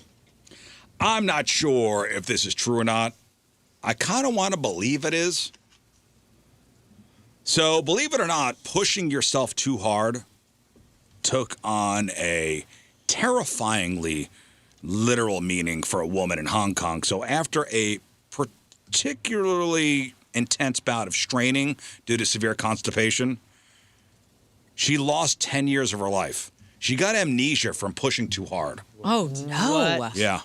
I don't like this news. Man, there's a couple things I wouldn't mind forgetting. Isn't this like maybe why this is why we're having cognitive decline? We're all sitting on our phones. Maybe. And turding out too hard, and now we're all forgetting When things. she walked out of the bathroom, she was essentially a time traveler in her own home. Whoa. She had no idea who she was or what happened over the last decade. That was the last 10 years. So doctors think she experienced something called transient global amnesia. Damn. This is a very real, and albeit very rare, neurological event. Just with pushing too hard. The trigger was extreme physical strain, like she was trying to get that turd out, Damn, brother. can cause a sudden spike in internal pressure. Eternal sunshine of a spotless mind. Oh, my This pressure can temporarily mess with the blood flow and oxygen levels reaching your brain. Yes. Your brain's recording device essentially glitches out, leading to a sudden, massive memory loss. Guys, this is making so much sense to me right now. Who are you? I don't know. You're one soup can away from being, From being 30 Joel again. from Eternal Sunshine. Oh my God! Can you imagine straining This straining is my so hard? wife. No sudden moves around her. She just recently dropped the very rare forgetting turd into the toilet. Like she pushed so hard, she lost 10 years of memories. That's Damn. crazy, dude. I mean, I forgot my times tables one time just for a little bit. That was like third grade disappeared. But that was, I was after Sizzler Buffet. Comes back. So the good news is that TGA is usually transient. After getting checked out at the hospital, most of her long-term memories eventually came back. However, there's a catch. The actual window of time surrounding what they're calling the incident, Gone the forever. turd incident, stayed pitch black. She'll never remember that specific day or the struggle that caused the blackout. Well, that's the one you want to forget anyway. We all need to be fibering up. We need fiber, guys. We do. We need some fiber. All right, how about this one? In other medical news. Now, here's a story that sounds like it's out of a movie script, but it's actually documented in a British medical journal. So this we know is true. Okay. So a man in his 50s from the U.S. who was battling prostate cancer suddenly started speaking with a thick Irish brogue, despite never having been to Ireland.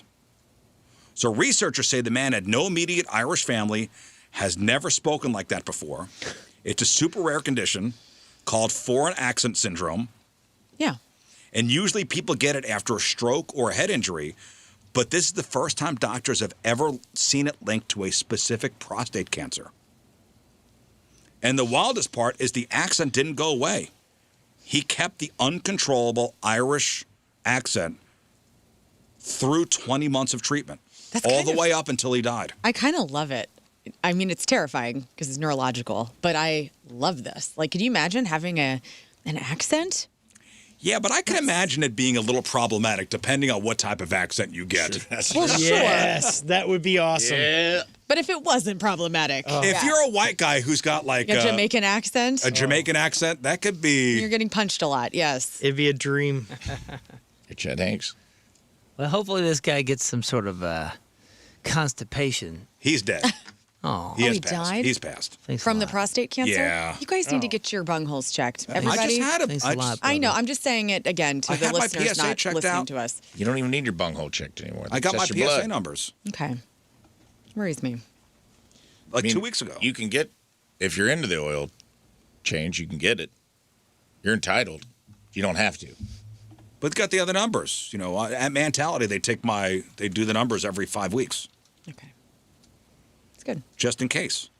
But doctors think this something was caused by PDN, paraneoplastic neurological disorder. Basically, as his immune system was fighting the cancer, it started accidentally attacking parts of his brain and nervous system, which rewired his speech patterns. So, actually, this is the first known prostate cancer case this has popped up in other strange ways. In 2010, a British woman woke up sounding Chinese after a stroke. Another woman from Newcastle in the UK lost her local accent and started sounding Jamaican after a medical emergency. Wow, dude. Staying with your medical emergencies and amnesia, did you see this email? My mother-in-law last year had amnesia. She had been watching our kids all day and left around 3 p.m. to head back to St. Charles. She called around 3:30 to talk to me and had no memory of watching the kids or even driving home. She was on the highway and had no idea where she was going. It's like the previous 24 hours just never happened to her. We were able to track her phone, and my father-in-law found her on Highway 44. They checked her out at the hospital, found nothing wrong. She didn't have a stroke? Stated it was GTA. Wow. Whoa. Grand Theft Auto. Whoa. Yeah, whoa. That's frightening. Whoa. We usually think of a sneeze as a minor annoyance or a quick way to clear out some dust. But according to researchers, a bless you might actually be a medical necessity. So have you had such a sneeze that I had a bad sneeze a couple months ago that a rib came out of place. Yeah.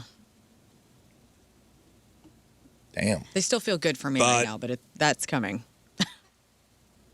Herniated lungs. Somebody ejected their bowels. Oh, no. So earlier this month, the guy in Florida gave the new meaning to sneeze your brains out. He had recently had abdominal surgery, and his wound wasn't quite healed. So while eating breakfast, a sneeze-cough combo created so much internal pressure that several loops of his bowels burst through the surgical scar. It's like the hall pass scene. Whenever that chick sneezes and then she blows bits all over the shower. Do you know what I'm talking about? Tub. Yeah, the tub. Leslie Mann. No, it wasn't Leslie Mann. Was it? I think it No, was. this guy had abdominal surgery and his bowels came out. Oh. Like his intestines. Well, you have to be more specific. I thought it was pretty specific. I thought you While meant like eating you pooed breakfast, everywhere. a sneeze-cough combo created such internal pressure that several loops of his bowels came through his surgical scar. How big are you? You know what I'm saying? Like, I don't mean your body. I'm talking about the knot. Like, that's a lot to fit out. No, it didn't come out of his beehole. No, out of the It scar. came out of his scar. Oh man, I thought he blew it out the bottom. No, it came out of it. So, Oh my gosh. So he had abdominal surgery and it came out. Oh my gosh. Oh my gosh. And I put a little top hat on and did a little jig. Yeah, you gotta like plug all your holes when you're Well, sneezing, I guess. Dude, he had to Lord. like push him back in and go to the hospital. Wait, Disemboweled. what was his surgery, though? It was some abdominal surgery. Because I have, from my tubes getting out, I have 2 scars on my belly, dude. And now that's freaking me out. Because what if Yeah, but they did my yours. intestines pop? They That was did yours laparoscopic, though, right? laparoscopically, right? So Right. it's like 2 little holes. This Yeah. was like a cut open. Like a big one. He still had sutures in. Okay. Like an opening. So is makes that me feel a better. mistake on the hospital's part, or is it just something that could happen? I don't know. Because a sneeze compresses your chest and drives air out with such force, it could cause some truly final destination style injuries. In rare cases, a violent sneeze can cause a lung to herniate through the muscles in your ribs. The sudden spike in blood pressure can actually tear the delicate lining of your brain, leading to a stroke. And people have suffered blowout fractures, the kind you usually get from a baseball to the face, just by sneezing. It could even fracture the tiny bones in your ear, leading to hearing loss. Yeah, I've popped the rib and all that. That's as far as I can take it. Like, don't hold it in. Okay. Like, closing your mouth and nose during a sneeze could build up 20 times the normal pressure See, in your respiratory That's what I'm system. always telling my family because they always have an issue when I sneeze because I'm a loud sneezer. And they're like, come on, man, can't you hold it? And I was like, that's No, dangerous. it's for health reasons. No, last year a guy in Scotland That's very dangerous. Last year a guy in Scotland tore his windpipe Gosh. trying to stifle a sneeze. That energy has to go somewhere, and if it doesn't go out your nose, it's going to go in your body. Your body knows what it's doing, man. Let it do its thing. I've had some sneezes that'll hurt. You ever sneeze so hard you get like a shooting pain down the bones of your arm or something like that? You guys don't have that? No, sir. I get some real violent ones. Yeah. Like, "Ah," and then I Yeah. just like it almost like for about 30 seconds, it's almost like my entire body radiates with pain. Yeah, I know. Like shoots down both of my arms. It almost makes like it feels like it's shooting through the bone marrow. Yeah, I've had that. What is that? We're dying.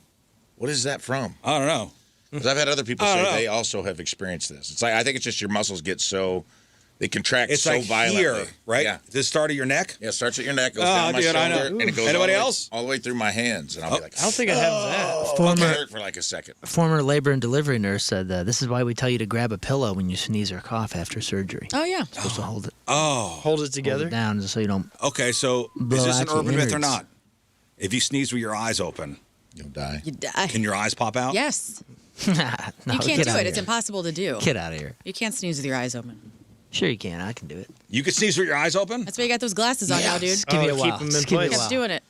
Just give me a minute. It'll happen. If you sneeze with your eyes open, will your eyes pop out? That's what Yes. it told us when we were No. kids that could happen. Yes, it will, bud. All the I things have they the told us answer. as a kid. They're all real. Your eyes ain't going nowhere. I have the answer. Will it happen? I mean, listen, some guy blew his, intestines out of his. He had a hole in his head. Somebody tore his windpipe. He had a hole in his belly. Well, it's creepy either way. I think we close our eyes just so it's not aggressive. Because if I was made direct, if I was just like, Achoo! I was like staring right at you, That'd you'd be be like, so sweet.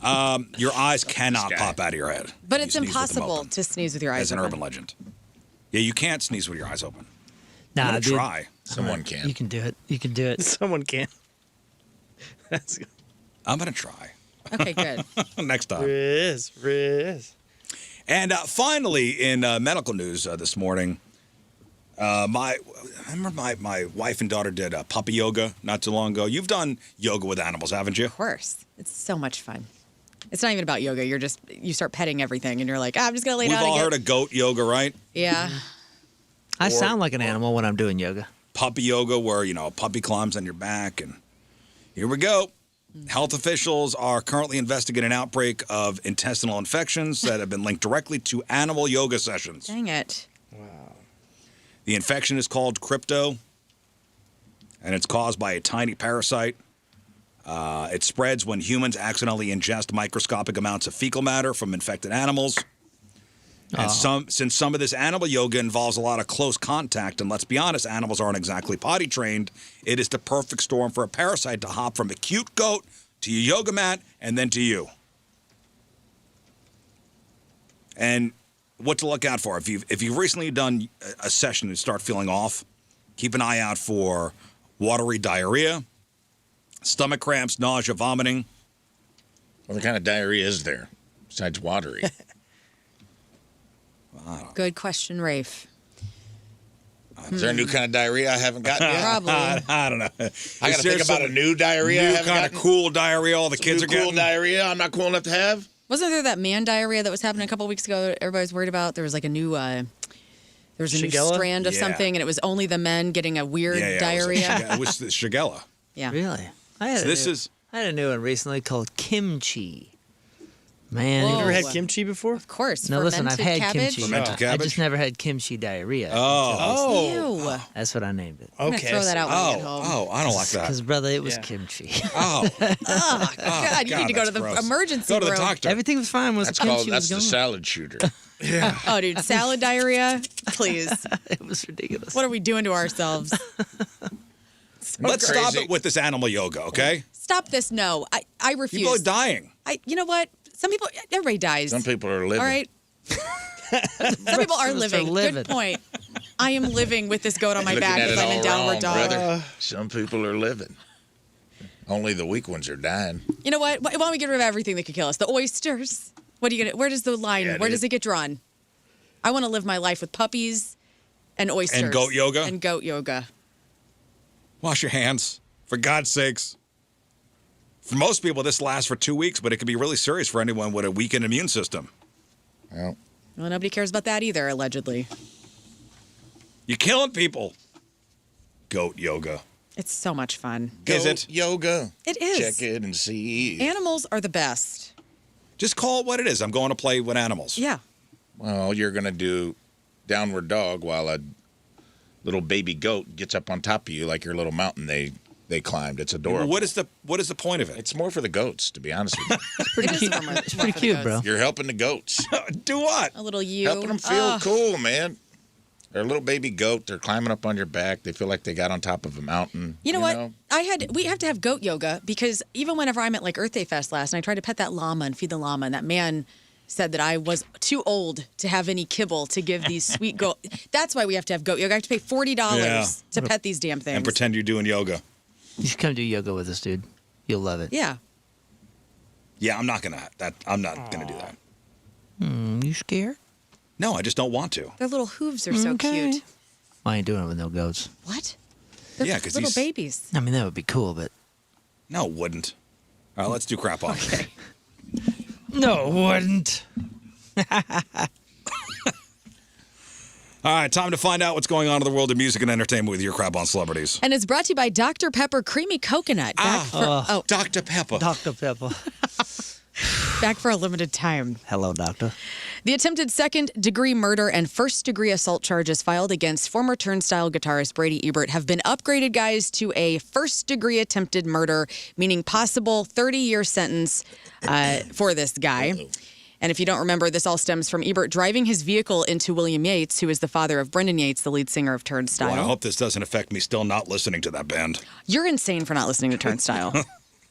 I listen to them all the time, and they pump me up. I can't wait for them to come back to St. Louis. Hopefully they do. I don't know who that is. Dude, it is so good. It's hardcore music, but it brings you so much joy. It's like, it doesn't make you want to rage. It just, Well, I guess this guy so joyful it tried to kill somebody. well, yeah, he's out of the band. The man making the music is so joyful he's No. trying to kill people. He's out of the band, so he claims it was self-defense. Ebert was arrested in Montgomery County, Maryland. Baltimore Banner put out that a court commissioner said that after his arrest, the video evidence gave a different take in that incident with the one provided by police, and he said, I'm sorry, but this was pure self-defense. I was straight up attacked. And then Brendan Yates went to the court, and the judge was like, hey, we need specifics. So Brendan said, Ebert threatened physical harm against his bandmates if they didn't pay him $10,000, said he had a drug problem and had a lot of threatening behavior. And then the judge ultimately denied all of that because she was like, none of this evidence is necessarily lining up with what happened with this attempted getting run over of Brendan Yates' father. So the band is having a hard time, it seems, coming up with evidence that he was having problems before. So we'll see how this goes. But if he does go to jail, he's going to be in jail for 30 years, which is wild. Yikes. Post Malone canceled the start of his stadium tour with Jelly Roll. A total of 6 shows were refunded, and the tour is now kicking off June 12th in Indianapolis. He said that he needed more time to finish his double album before the tour starts. However, a lot of fans are speculating because there was low ticket sales for this tour specifically. That's why Post pulled out. Stadiums? Sounds like it, yeah. Wow. And they did that once around, right? So this was like the second go for Post and Posty and Post and Jelly? Yeah. P&J? P&J. The PB&J tour. Who could the B be? Beyonce. Posty, Beyonce, and Jelly Roll tour. I'd go to that. Yeah. That'd be cool. Also in canceled tours, Zayn Malik has canceled all of his upcoming U.S. tour dates after a recent health scare. Oh, man. Yeah, he was in the hospital, you guys, and we don't know what's going on. So now he's recovering at home, focusing on getting better. And I guess he's been dealing with this for a while. He hasn't told anybody what's up, but he's posted photos of him in the hospital and. Huh. I saw his last post with doing downward dog with a goat on his back. Oh no.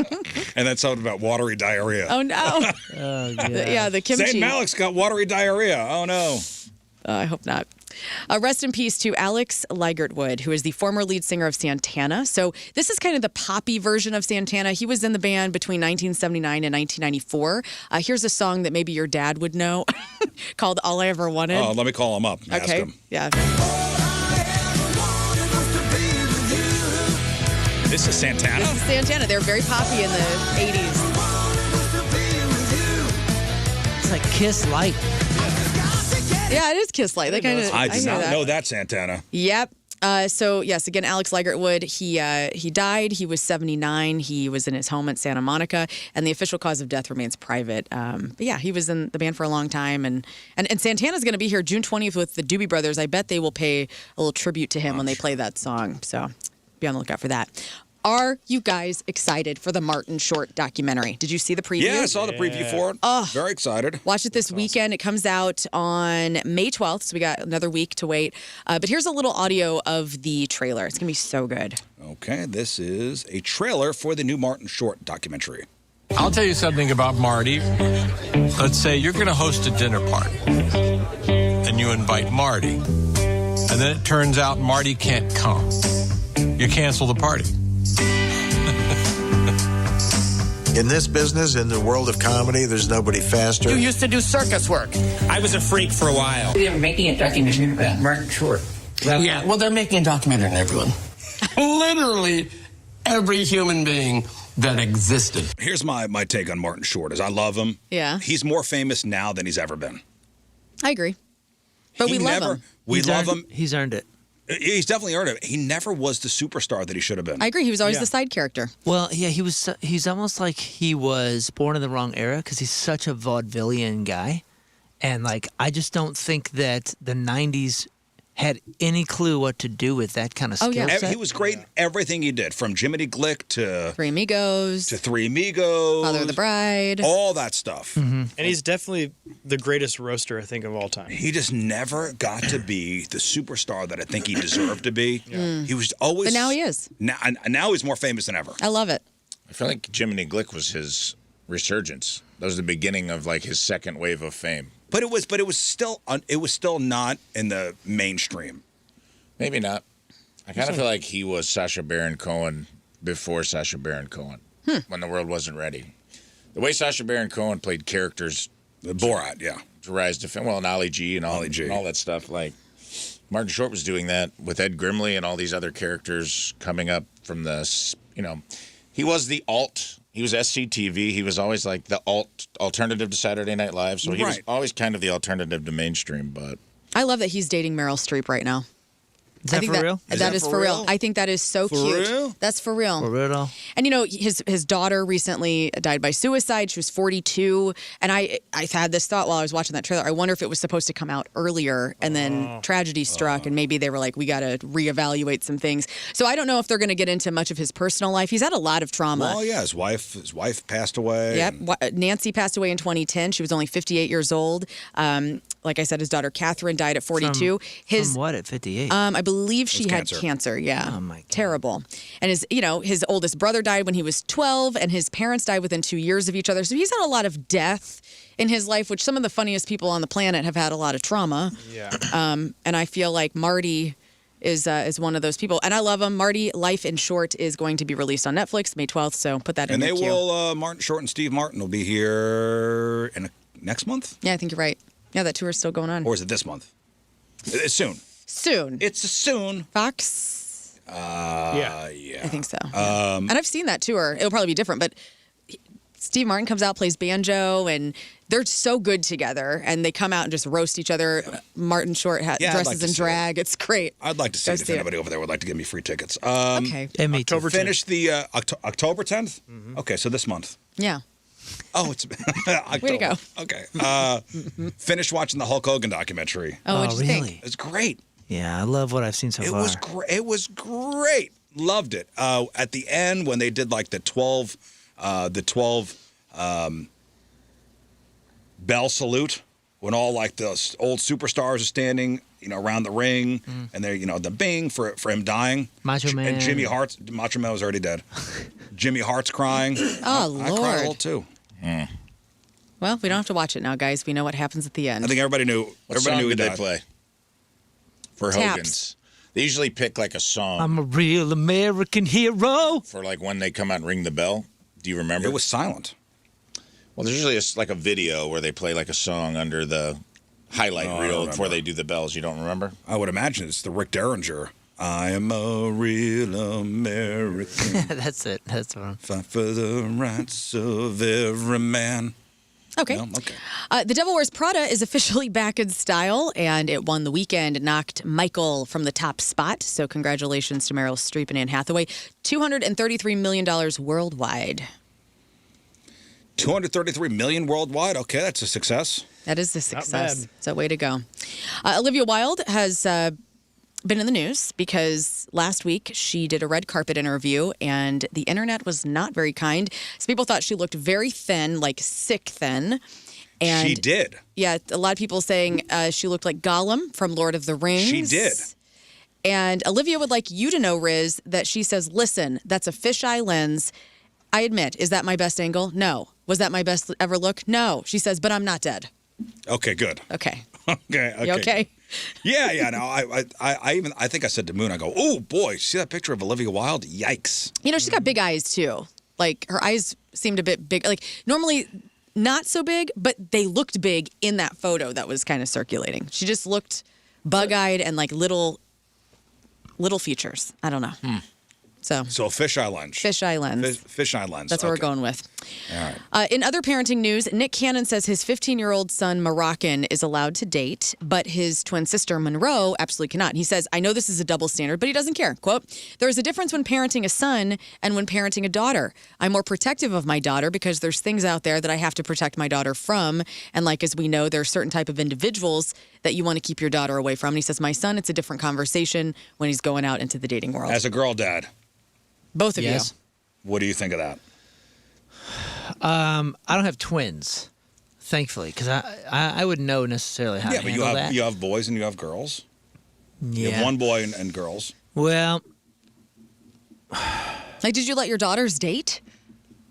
yeah, but it doesn't matter what you let them do or not. They're gonna do what they're gonna do. I agree. And it was an interesting time for my oldest too, because that was my first go at it.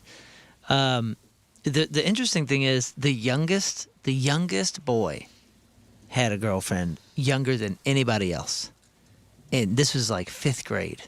And then in middle school, he's had another girlfriend, and you know, And in 5th grade, that's a cute little, we'll His hold mom- hands. right. His thing. mom's taking him to movies and that kind of stuff, and dropped him off, and all that. So it's like, I don't know, man. Yes, it is different parenting a boy and a girl. Okay, it's different. There are double standards. Yeah, but you're That's going to what- let your son date, and you're going to tell your daughter not to. She's going to do it anyway, so You're it's gonna like do it you might anyway. as You well. just got to be careful about it because whenever you tell them to not do something, they're going to do it out of spite and with Yeah. a vengeance. Yeah, you got to be careful. But the wild thing is like twins having 2 different rules for twins. Right. That's hard to do, man. How are you going to pull Yeah, that but off? it's a boy and a girl. I mean, they're different.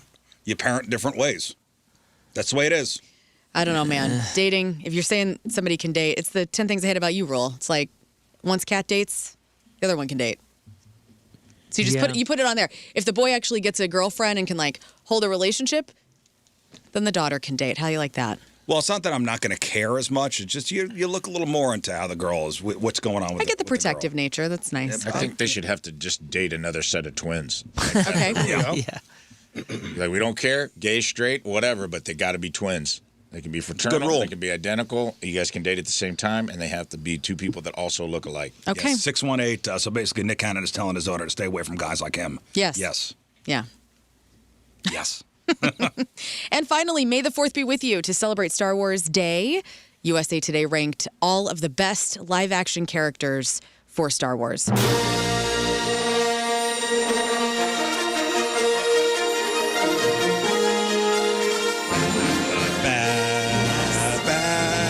The day is here.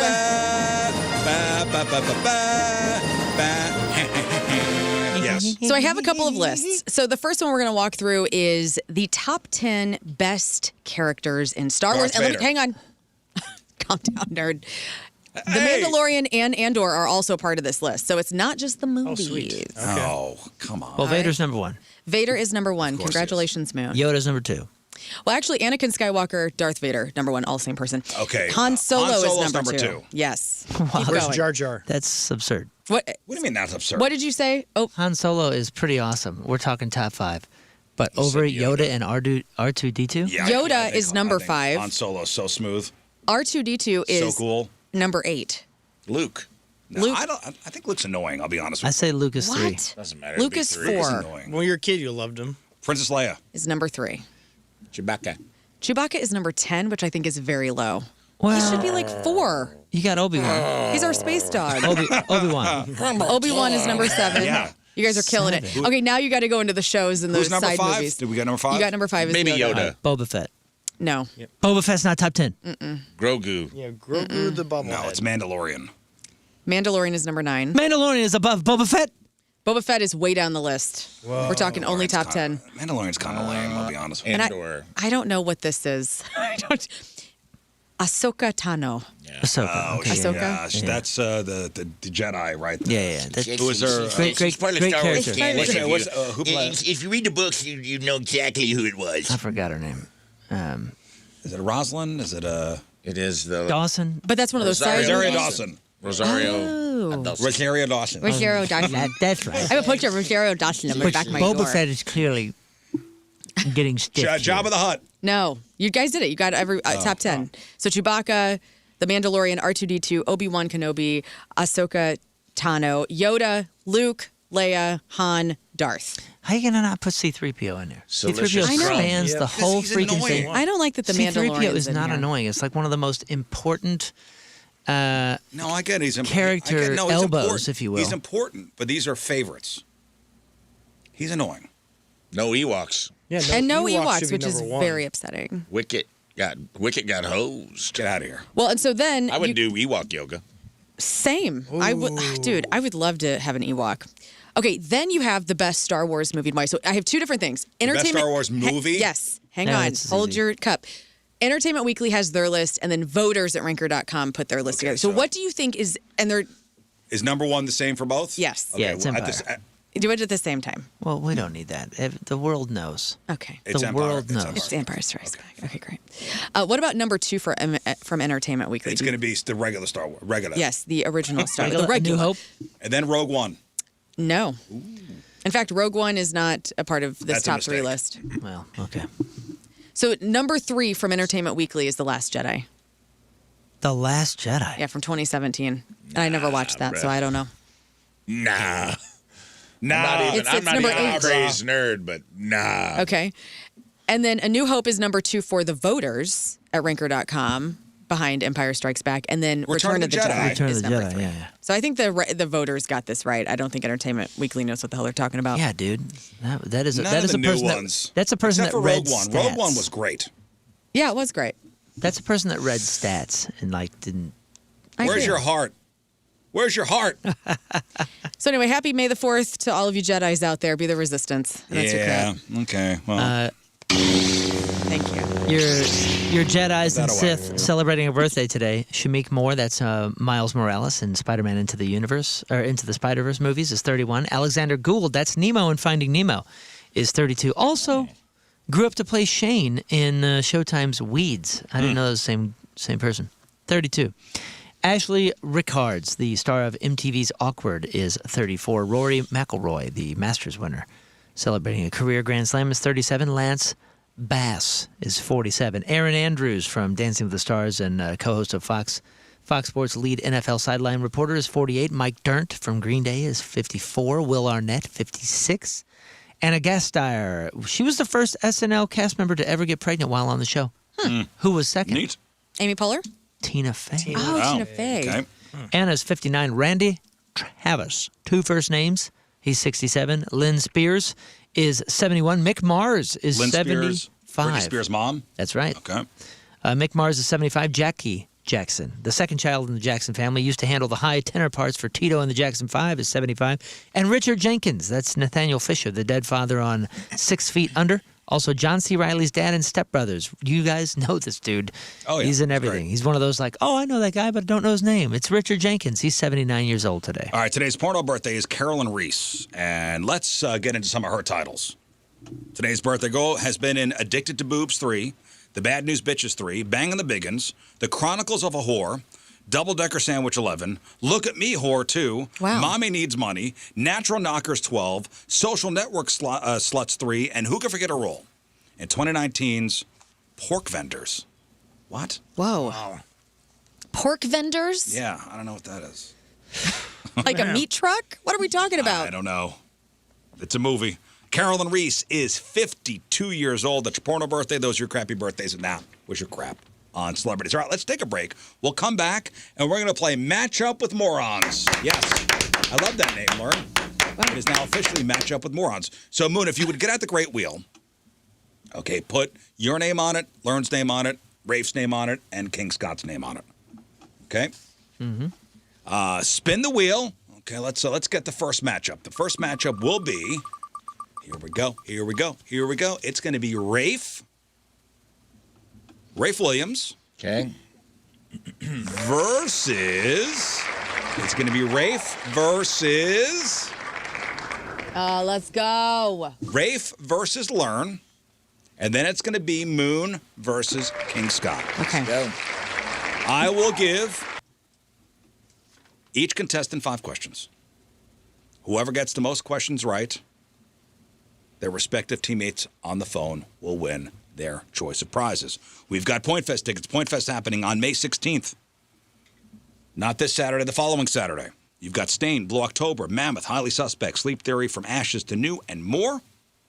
We've got tickets to go see Godsmack, special guests Stone Temple Pilots and Dorothy, June 14th at the Amphitheater. We got tickets to go see Rob Zombie and Marilyn Manson, September 9th at the Amphitheater, and tickets to go see Breaking Benjamin with Chevelle, September 25th at the Amphitheater. If you want to play, 314-624-3833 or 618-398-3833. Scott, get me 6 callers. 6 callers. We will play Matchup with the Morons next. Yeah, I'm on Reverb. I actually launched equipment. I launched a shop with Reverb. They're a Chicago-based company that's freaking awesome. And if you don't know what it is, it's basically eBay that was only for music equipment. So, and not just musicians, but just music equipment, everything on there. And when I launched the shop, they're like, hey, if you have any like memorabilia, like search your stuff. A lot of the bands, because I did one with Rancid and some other bands that we all know, and they said, yeah, they'd clean out a storage space and find that. Right, they got all this stuff. They had old merch or old like cool stage gear or even banners. Like I think they sold like this 25 by 50 foot Rancid banner and some that would go on the stage when they play. That's cool. Like really cool keepsake stuff. So I went through a ton of band stuff in 20-something years. I found even things like like what I wore in videos, like the Until the Day I Die video, the Anthem of Our Dying Day video. I found this snowboard that Rockstar energy drink gave me. Yeah, so you're not going to use it, so you put it up there and somebody bought it? I used it for years and years, and it's like a signed board and everything, and somebody bought it. And the coolest part is I didn't have to ship it because it was a local guy. Oh, great. So. And he reached out and was like, dude, you don't have to ship it. I was like, awesome, dude, I'll bring it to you. We'll meet up, and... We were going to meet up in like a week, and I think it was the day before. And he reached out and said, "Hey, ma'am, I just got sick, and I don't want to give it to you." Like super nice, you could have just come and done whatever. But he's like, "I don't want to spread it to you because I know you don't use your voice for a living."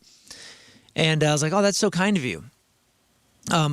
Reach out in a couple days when you're feeling better. I hope you feel better soon, and then we'll meet up, brother. This is like a month ago. I can't get a hold of him. And I'm freaking out. I'm kind of worried. He's like dead? He's dead.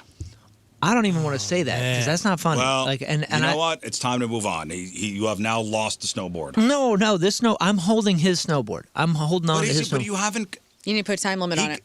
No, I don't. No way. What do you mean? No, he bought the snowboard. It's his snowboard. Did he pay you? Yeah. Oh, you have his money? Oh, okay. Yeah, that's how it goes. You pay for it and then you ship it out. Oh. Yeah. Well, that does change things. I thought you meant you were like holding it for him. And you don't have his address? And I don't care about the money. No, I don't have his address. I'm freaked out. Like, yeah, man, that's weird. I guess what I'm asking you is, when is it not my business to be reaching out and checking on him? Because I want to. What else are you supposed to do? You have his name? Yeah. Did you look it up?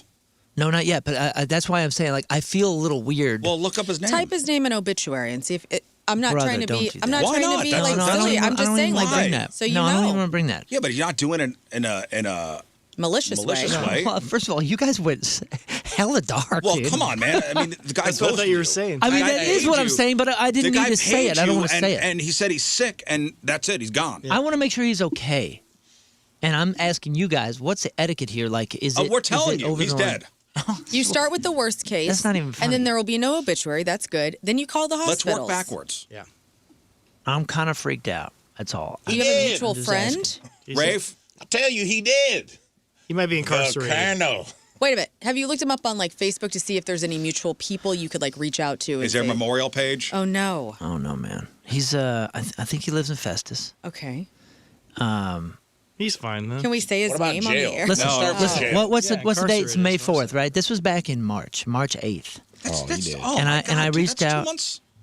It's time for you to What's his name? reach Time out. for you to move on and go Yeah, see other people. Text us the name. We'll find out I'll what's look going it on. up. Tell my mother the name. She'll find out everything so about this we were person. supposed to meet up on March 11th, and he said hey, I don't want to pass anything around the studio. So actually, he was looking at you guys, like looking out for you guys.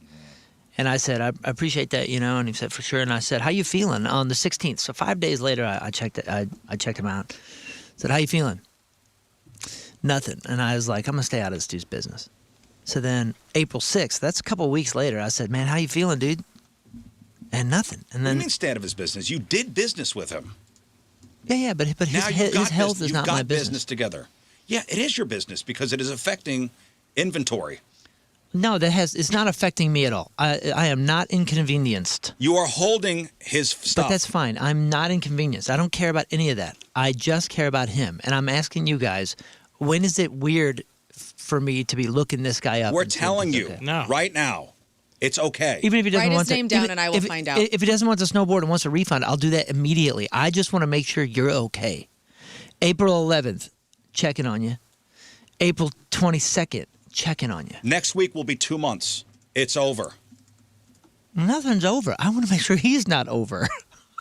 What's wrong with you guys? Never mind the deal. We're trying to Google him right now, and you won't let us. Yeah, send us his name. I want to make sure you're okay, but I won't check. This is the ultimate cliffhanger, both of you. Well, I need to know that you're okay. I refuse to check. I've been checking in the ways that we have communicated. I'm saying what's over the line. I don't want to track down his email and be like, hey, why not? It's Moon. I'm bothering you. You got his stuff. And you have his stuff and his money. Text his name to the group chat and we will, our personal one. Get on. We're on this. You have to get this. We're on it. I just sent you his name. Okay. But even this I feel weird about. Oh, come on. No. I feel like I'm stepping over You're a being line. ridiculous. Okay, well, that's why I'm asking. So thank you for I'm telling glad me you did. of my ridiculousness. Okay. I'm just freaked out. I think about it like every this couple guy? days. Don't do that. I will look up and see if there's an obituary. Oh, boy. I'm sure he's. Where'd you send it? Kicking I'm sure. butt, dude. No, God. Did you email it or did you... He just... 2025. Oh, God. All right. Guys, That ain't funny. let's give away some stuff. It's not meant to be funny. It's just... I know, y'all just freaking me out. I was freaked out enough, and now I'm like double freaked out. Says he died going down a mountain barefoot because he didn't have a snowboard. He was using some bust. Cut his feet up. He needed a better snowboard. Cut his feet up, got an infection. Yeah. Guys, today's contest is sponsored by... Oh, sorry, I was. I have a mutual friend with this guy. I'll You reach out do to for him. real? Yes. I Oh, do. that's wonderful to hear. I will reach out. What are we doing? The daily contest. Match Yeah, up with this is a Universal Windows Direct. You'll be saying, "I love my Windows." We're playing matchup with the morons, so it is Rafe versus Learn and Moon versus King Scott. This guy died in 2017. No, it's a ghost. A different guy. Ghost needs a rock star snowboard. All right, so... Dude rules. One of the most polite people I've ever engaged with on this website, by the way. I hope he's okay. All right, so it's 5 questions each. Whoever gets the most questions right, their respective teammates on the phone will win their choice of prizes. We've got Point Fest tickets, Godsmack tickets, Marilyn Manson, Rob Zombie tickets, and Breaking Benjamin Chevelle tickets. So, Rafe, since you were chosen first on the wheel, will you be receiving the questions first or going into isolation first? I'll defer. What does that mean? I thought it sounded cool, then I don't know what it means. If you defer, that means you'll let her choose. Yeah, you choose. I defer to my friend in Southern Illinois. Whether I'm going first or not, I will go first. So Learn will receive the questions first. Rafe will go into audio isolation. Great. Yes. King Scott, if you will please write down the answers. Okay. And don't let to him their see questions. what's going on. You need to have Don't let him shield. see. In the corner like a little... Don't let him see. Don't let him I'll see do my it. sweet answer. Wait, let's go to the phone. Wait, let's go to we got to go to the phones first to get your teammates. Okay. Sorry, the song was ripping really hard, and I Paul? wanted to get into it. Yes, sir. Good morning. Paul, do you want Team Rafe or Team Learn? Let's go Team Rafe. He's already won for me once. Okay, hang on. Thanks, Paul. Steven? Yeah. Team Happy Rafe. birthday, Rafe. Thanks, buddy. Team Rafe or Team Learn? Oh, let's go. I think the smartest person's Rafe. You all can suck this. John? Yo. Team Rafe or Team Learn? Learn. Yeah. John, thanks, Yeah. Dad. Okay, All right. let's put Rafe in the audio isolation. Oh, Great. Okay, we're there. No, we're there. I'm going to We're start there, the dude. Dude, we're so there. We're there. From a Johnny. ominous music. Uncle John listening. Thank you. Okay, Okay, you're playing for John. Hey, by the way, last week when you were gone, we tried this game without the music. Doesn't work as well. Yeah, you gotta have the music. Couldn't find it. I was like, where is this? And then somebody was like, you should find the music. And then I found it at the very end. Yeah, it's labeled match up with moon music. I found that. Yeah, It's on the desktop. Okay, that's fine. All right.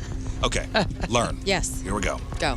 What is Charlie's last name in Charlie and the Chocolate Factory? Bucket.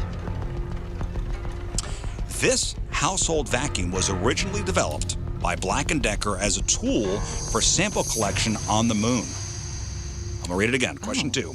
This household vacuum was originally developed by Black & Decker as a tool for sample collection on the moon. Interesting. So are you looking for the actual... The name of what the vacuum is. Do you think you know the answer? I immediately went to 100%. Dirt Devil.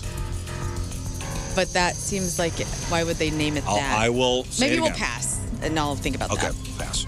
Evanescence's song Bring Me to Life appeared on the soundtrack of which Ben Affleck movie? Oh, man. Oh. You don't know this? I don't. You don't know this, Scott? I don't think Amy Lee knows this. I don't, yeah. Bring me to... Where would Ben Affleck be where he needs to be brought back to life? Wake me up! This was a famous movie. He's like smoking. This was a famous movie. Yeah, I'm sure it was. A very famous soundtrack as well. Ooh, I mean, I want to soundtrack was say, famous 'cause of that. like, I'm thinking Armageddon, but that was earlier than that song because Evanescence came out in like 2000. Evanescence's Bring Me to Life appeared on the soundtrack of which Ben Affleck movie? Oh, Ben Affleck. I had Ben Stiller. Ben Affleck. This whole time I'm like, along Ben came Polly? Affleck. May I look at Ben Affleck movies? No. No. Ben Affleck. What? Maybe it was the one with George Carlin, Jersey Girl. Paula Abdul was a cheerleader for what sports team? Oh, the Lakers.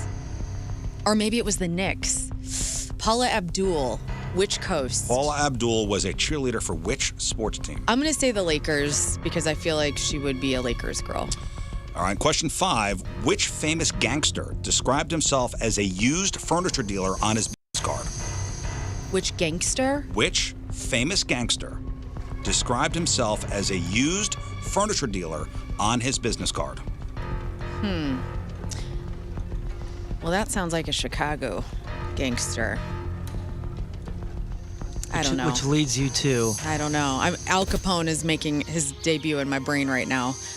That's really all the gangsters I know. Al Capone. Okay. Back to the question 2. Yeah.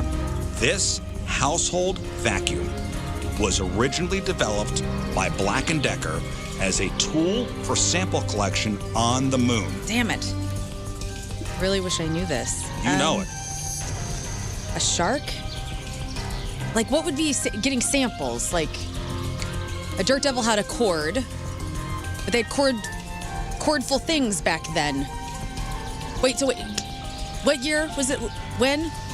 It was just invented. This household vacuum was originally developed by Black & Decker as a tool for sample collection on the moon. Screw it. Get me Dirt Devil. I don't know, dude. It was and a the tiebreaker. Okay.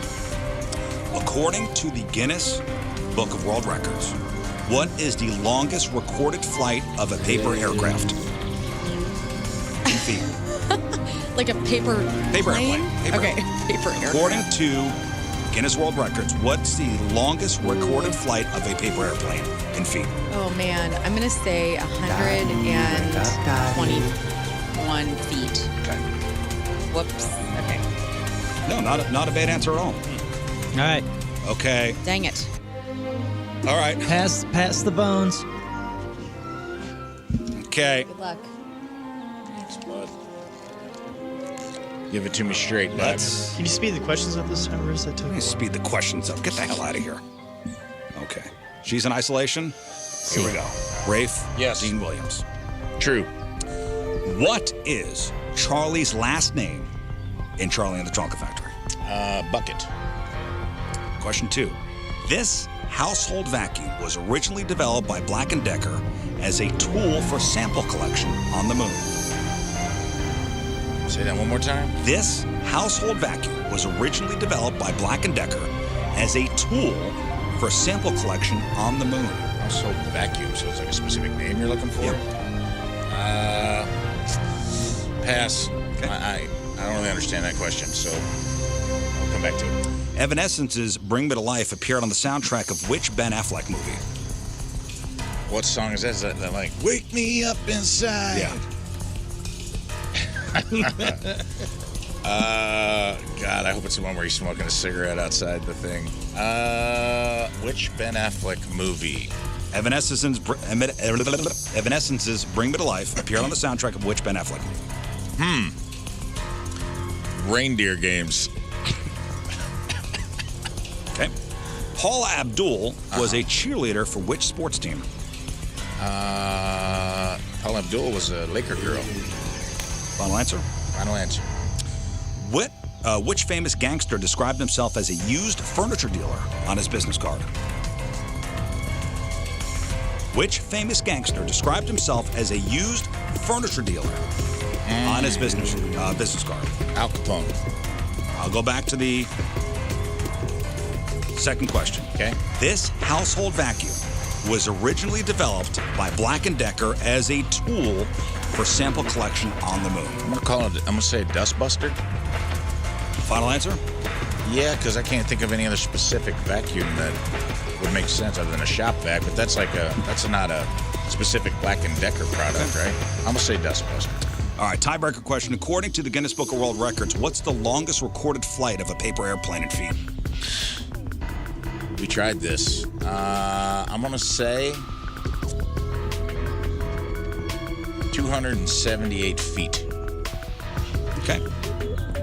All right, here we go. I had the same answer he did, by the way, for that one. That they had all the issues with number 2. Yeah. We both had the same issues. Same question. Great. Okay, let's get to the answers. It is Team Learn. It is Team Rafe. What is Charlie's last name in Charlie and the Chocolate Factory? They both said Bucket. And you both are correct. Charlie Bucket. I would not have accepted buckets. If you said buckets, I would have said no. I don't accept Both it either. Said bucket. I'm going to skip question 2, and I will skip question 3. Oh. Question 4. Paula Abdul was a cheerleader for what sports team? You both said Lakers. And you both are correct. She was We know our Paula. a Laker girl. I know my Cold-Hearted Snake video changed my life. We'll go to question 5. According to, what famous gangster described himself as a used furniture dealer on his business card? You both said Al Capone. And the answer is Al Capone. Oh, my goodness. Wow. So you both are tied. So smart. 3-3. That's Okay. huge. 3-3, Let's move baby. to question 3. No, not so smart. Evanescence's Bring Me to Life appeared on the soundtrack of which Ben Affleck movie? This is a terrible. Yeah. I don't even know. Was he even around in the? Anyway. Well, Learn, you said Jersey Girl, and Rafe, you said Reindeer Games. Not a bad guess. You both are incorrect. Wow. Does anybody know the movie? Now, is it Armageddon? No. I thought about No, it's what's later than the Geely? first, No. the first one. They just made a sequel to it where he's like assassin. Oh, Yes, the secretary? the accountant. Or the You have accountant? it? Dogma? No. How about Daredevil. the superhero? Daredevil. Daredevil. Oh, he doesn't Nobody even watched remember- that, dude. He doesn't remember doing that. Dude, movie. I pooped that out of my memory. Daredevil. I didn't even got remember that. amnesia. Daredevil. Yeah, he was the blind superhero. inside. Yeah, we know the character. It was a big deal when it came out. Oh, And wait. wound up being and Great. Jennifer Garner was, I think, Elektra. Elektra, of course. She was excellent. Yeah, they brought her back and Jersey Girl, if you haven't watched that in a while, it's a pretty good one. Kevin Smith's Jersey Girl. Yeah. Okay, and it comes down Okay. to, you guys are both tied, 3-3. It comes down to question number 2, Because one of us is right. which we both had. Both of which great answers, by the way. Thank you. Well, if you both are wrong, we go to the tiebreaker. If you both are wrong, we go to the You both have tiebreaker. you both have different answers. Okay. This household vacuum was originally developed by Black & Decker as a tool for sample collection on the moon. Learn, you said Dirt Devil. Dirt Devil? Rafe, you said Dustbuster. The Dirt Devil or the Dustbuster? I think you're right. these are both good. Is it I'm sorry. Dumbass of a question as it was. These are both pretty good. Well, how's that a dumb Dustbuster question? probably is right. That's a great I question. was It's a thinking, great but question. the It's a Dirt great Devil is a question. Dustbuster, It's a right? great question. It's just No, very, it was Dustbuster very is a- ambiguous. Black and What do you mean ambiguous? They're both It- brands. Are you out of your mind? It's fine. It really They just both depends on suck. which Great which. question. It's a great They question. both do suck, It yes. really depends on which one Black & Decker made because I think they're both That's- brands. Yeah. Yeah, I think they are too. Gosh, I damn could wrap it. my mind around if it was a type or a Like This handheld. household vacuum, Dustbuster makes sense with like moon. originally developed by Black & Small. Decker as a tool for sample collection on the moon. The answer is the Dustbuster. I knew it. I honestly thought Black & Decker Dustbuster wasn't a brand. It was just what people called That's what I thought the too, Dirt Devil. but I couldn't. A Dustbuster. I could Black not & think Decker of anything made else. the Dustbuster. Interesting. I reached around. Pulled Did that we all right have a out of my Dustbuster at bumhole. home at some point? I had a Dirt Devil. And my mother still calls it a Dustbuster. She still has Interesting. one right by the fridge. Right On the wall. On the wall, yeah. Hers is a hangs wall on one, the but wall. it's sitting Excellent. on the Now, fridge. is the Dirt Devil small? Yeah, Is it the same it's a thing? handheld. Yeah. Basically, we had the same. But I think the Dirt Devil also had a stand-up one. Now that I'm thinking The about Dirt it, Devil has a bag too. I think. they right? got all It's got the types, upper. right? It's got the upper handle and a What- bag. it's got The a other little one's like- bag. got like a Well, plastic. congratulations to Paul and Steven. They are the winners. all right, sorry, John. All right, tiebreaker. Good game. Good job. That was a good game. According to Guinness World Records, what is the longest recorded flight of a paper airplane in feet? Learn said, 121 feet and Rafe said. 278 feet. The answer is, and my God, Rafe Williams, you are damn close. 289 feet and 9 inches. You are Wow. Meant to be. you are a little under 10 feet off, but congratulations. Thank you. Both great showings. Thanks. I'm a little upset with myself that I did not get the cleaning question correct. Yeah. So I'll be ruminating on that for the rest of the day. That's all Yes, right. you will. Okay, time for round number 2. Okay. It is. Someone in the audience did text over and say, "Very unfair giving a woman a vacuum question." She didn't get it right. What does that say about feminism? Yeah. Feminism. Forgot about that button. It's the best button. That's All right, moon. now it's Moon versus King Scott. It is you. It is not. I promise. Stacy, Good morning, good morning. Team Moon or Team King Scott? Team Moon. Team Moon, okay. Team Hang on. Team Moon. Tim in Belleville. Hello, Tim. Woo! Happy birthday, Rizz. Thanks, buddy. Team Moon or Team King Scott? We're going with Moon today. Oh, buddy. And These people don't know what Jennifer. Nope. Hi, Hi. Team Moon or Team King Scott? Moon. Okay. Ooh. We're 3 I'm on your moons. team. No, Thank you, teams. Lauren. I'm on your team, too. I'll tell you what Learn then. here. I'll give you the choice. You want to start, or you want I'll let you go first. to? Okay, great. Thank you. Okay, so Moon will answer the questions first. Oh, wait. No, give Yeah. Scott the I headphones. didn't mean to hand that Okay. off. They're off. We don't know. Lauren, please write down the answers. I'm already You writing. go first. You go for You it. have to answer, but you have to answer the questions while the Off to headphones an excellent are on. start. Oh, brother. All right, here we go. Moon, Scott are Rizzuto. you ready? This Scott is Rizzuto. round 2 and match up with the morons. Okay, Moon, in the movie Pulp Fiction, Oh, all the clocks are stuck at what time? don't know. 10:15. Do you know the answer to this? Anybody? I don't. 11:11. I know. Very good question. So what's the I'll just go 11:11. I don't know. 11:11. 3:15. 11:11. Noon. Midnight. You know what? I'm writing a pen. Okay, 11:11. All right, Moon, Area 51 is located in which U.S. state? That is in Arizona, right? Or is it Nevada? Holy crap, I don't know. I'll say Arizona. Okay. Where's it? New Mexico. Oh, God. Oh no. She's writing in pen. I'm writing a pen. Man, I don't even know. That's a great question. Why don't I know this? Area 51, located out in Area 51 is located Roswell, in which New U.S. Mexico. state? New Mexico. Yeah. I've been there But too. what if you're wrong? No, hang on. Stand by. Oh, why? Because Why? now you I now you know, gotta look I- it You up. got to double check? I want to double check. Oh no. Hang on, I think You've I may. never had to do this. Or is Roswell like on the border? All I know is when you go through there, it's so sad. Okay. Really? Oh, dude, it's like Like an alien hotel. yeah, it's like motel Okay. and gas station stuff, just trying to like make money and I sell. was alien right. I stuff. was double checking. Oh well, that means I'm wrong. What is the most commonly broken human bone? Wow, Now really think about it. I'm gonna go 0 for 0 here. The most Hard. commonly, It's not a bone. It's a muscle. the most common broken Get out of bone. here. Is it a phalange of some sort? Like is it What is the a most finger? commonly broken human bone? It's got to be a finger or a toe, right? Holy crud, man. I mean, we break arms, we break legs, we do all that thing. Break bread. We break clavicles, Break the old promises. collarbones. I feel like every kid had a brother that broke a collarbone, but I swear fingers and toes, brother. I'm gonna say toe, and if it's not, then it's because they're not counting it at the hospital, because nobody goes to the hospital for broken toes. Okay. Yeah, but I think if we're getting down to brass facts, it's a toe. Okay.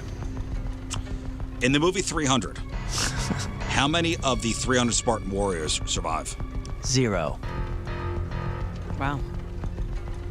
Casey Kasem was the original voice of this classic cartoon character. That would be Scooby-Doo. And the tiebreaker question, how many breaths does the average human take in a day? Tiebreaker, how many breaths does the average human take in a day? Include all the woman size as well. Shaggy, by the way, for Casey Kasem. You change your answer? Yeah, Shaggy. Is that an official change, Lauren? Yeah, scratch out. Guess so. I need some whiteout. So let's say. How many breaths does the average human take in a day? Let's see. Can I do a calculator? No. Okay. Can I use a pen? I'm gonna use a pen. Let's see. I don't know. What kind of breath math are you going to do? How could you math this out? Well, because I'm gonna assume that there's 13 breaths a minute. Why? I have no idea. Okay. This is how I feel this could go. Can you just give a damn answer? Well, shut up for a minute. Has anybody told Alex Trebek to shut up ever? Probably. Outtakes. And then They never Shut made up, their- Trebek. Shut up, Trebek. Minute. Oh, what's I see? 60 minutes in an hour. Now I gotta do 24 all this hours stuff. in a day, vis-a-vis 12. Yeah, that's not good math. An average I did amount very of poor breaths in the day. The average. How many breaths does the average human take in a day? I think about sleeping too. Much shallower, much longer. Yeah, you're right. Got sleep apnea. I don't breathe at all for at least 6 hours a night. I'm hurting the average. I'll say 2,000. 2,000. Okay. Okay. Golly, what a disaster. Let's get Scott in here. Scott. What a disaster. You're up, brother. All right. Hey, Good job. It's yours to lose, my man. Yeah, right. Let's see here. You're writing stuff down. For real. It's yours to lose. Okay, you ready? You got this, dude. Confidence. I got it. Okay, King Scott. Believe in you, buddy. Sometimes that's all it takes. King Scott, in the movie Pulp Fiction, all the clocks are set to what time? Are stuck on what time? They're all stuck on. If I remember correct, aficionado in that movie, it was, they're set at, let's go with, let's go with, Yeah, all the clocks in Pulp Fiction are stuck at what time? There's only 12. 24 hours in a day. give me 11:59. Interesting. Scott, question 2. Area 51 is located in which U.S. state? Give me Nevada. Okay. What is the most commonly broken human bone? Oh, wow. It's probably like, it's got to be a pinky or a toe, I would imagine. Pinky or toe, or maybe, let's see here. I'm going to say, or could it be rib? No, I'm going to go pinky toe. You're just combining the two. Great. Okay. The two, the rib and toe. All right, in the movie 300, how many of the 300 Spartan warriors survive? Another one I know a lot about. I've Yes. seen it in theaters, and I counted every one of In them. the movie 300, how many of the 300 Spartan warriors survive? 300. And how many abs is that? Oh, that's 2,000. Scott, Casey Kasem was the original voice of this classic cartoon character. Scooby-Doo. Or no, not Scooby-Doo. It's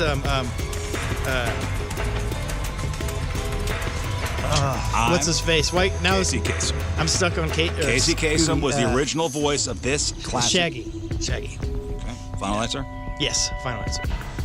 And Scott, how many breaths does the average human take in a day? How many breasts? Breath. Let's see. How many breaths do we take in a day? It's gonna be a decent amount. Yeah. There's more than 3. How many gonna breaths does the say- average human take in a day? There's probably. Oh man, that's amazing. I'm gonna say, give me 1,000. Even. 1,000. Right on the dot. Okay. Exact every time. All right. Here we go. Alrighty. Here we How'd go. you do? Perfect. Oh, brother, I was disastrous. I knew it all. I was. Well, let's begin. Not a Rizz. Moon is playing for Stacy. For everybody. I'm playing for everybody, and I'm Tim, terribly Jennifer. sorry. I let everyone down. Okay, well, let's start with question 1. See. All the clocks in Pulp Fiction are stuck at what time? Moon said 11:11, and then King said 11:59. The answer is 4:20. Oh, that's so hot joke, cool. guys. That's so immature.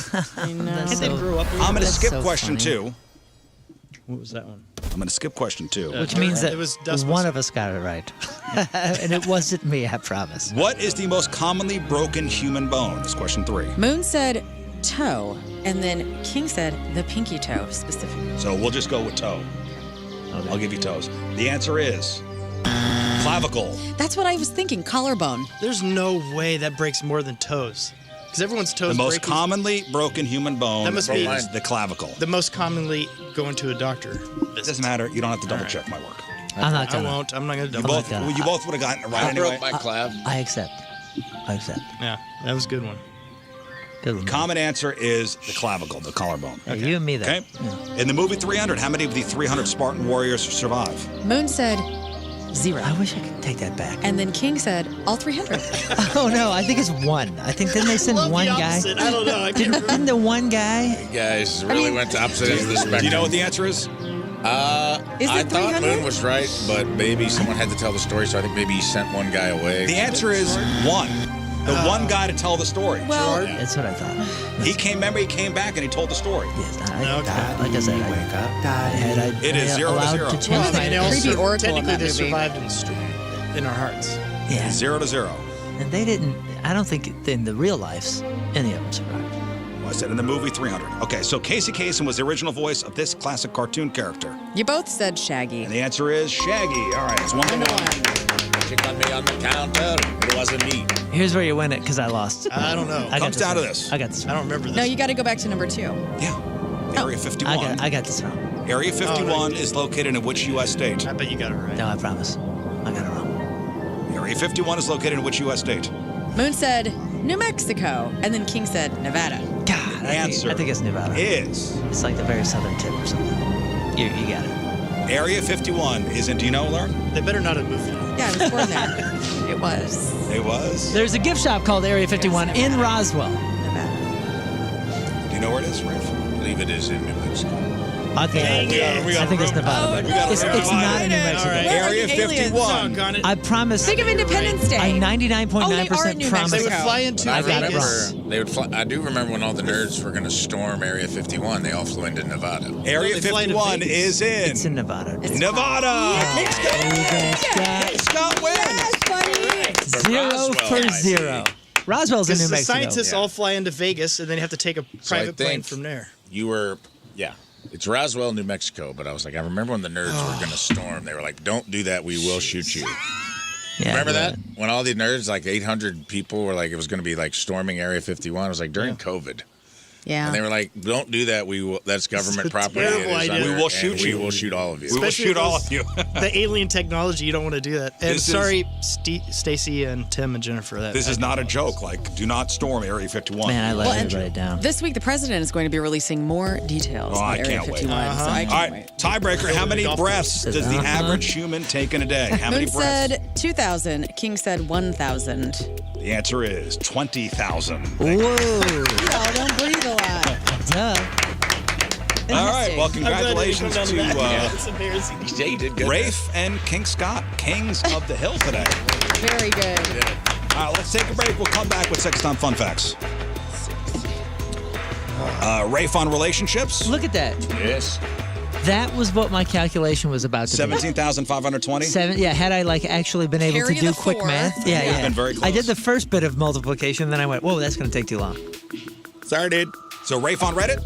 Rafe on Reddit. Rafe That's on right. Reddit. Rafe does Reddit. Rafe does Reddit. Next. You know, when you were talking about selling your snowboard, you can't find the dude. But just, I mean, and you use a snowboard quite a bit, right? Yeah, I used it for like a decade. I snowboarded once, never again. You perfected it? Why? Yeah. Never again. Dude, Did my you get it ass so hurt perfect for, it'll my never be ass better? hurt for 2 weeks. Oh, you're supposed to stand up. I know, Scott. So this got me thinking. And I was actually thinking about this over the weekend, too. A reverse bucket list. Everybody's got their bucket list. They want to try something once. Yeah. The reverse bucket list is, I tried it once and never again. Okay. Nice.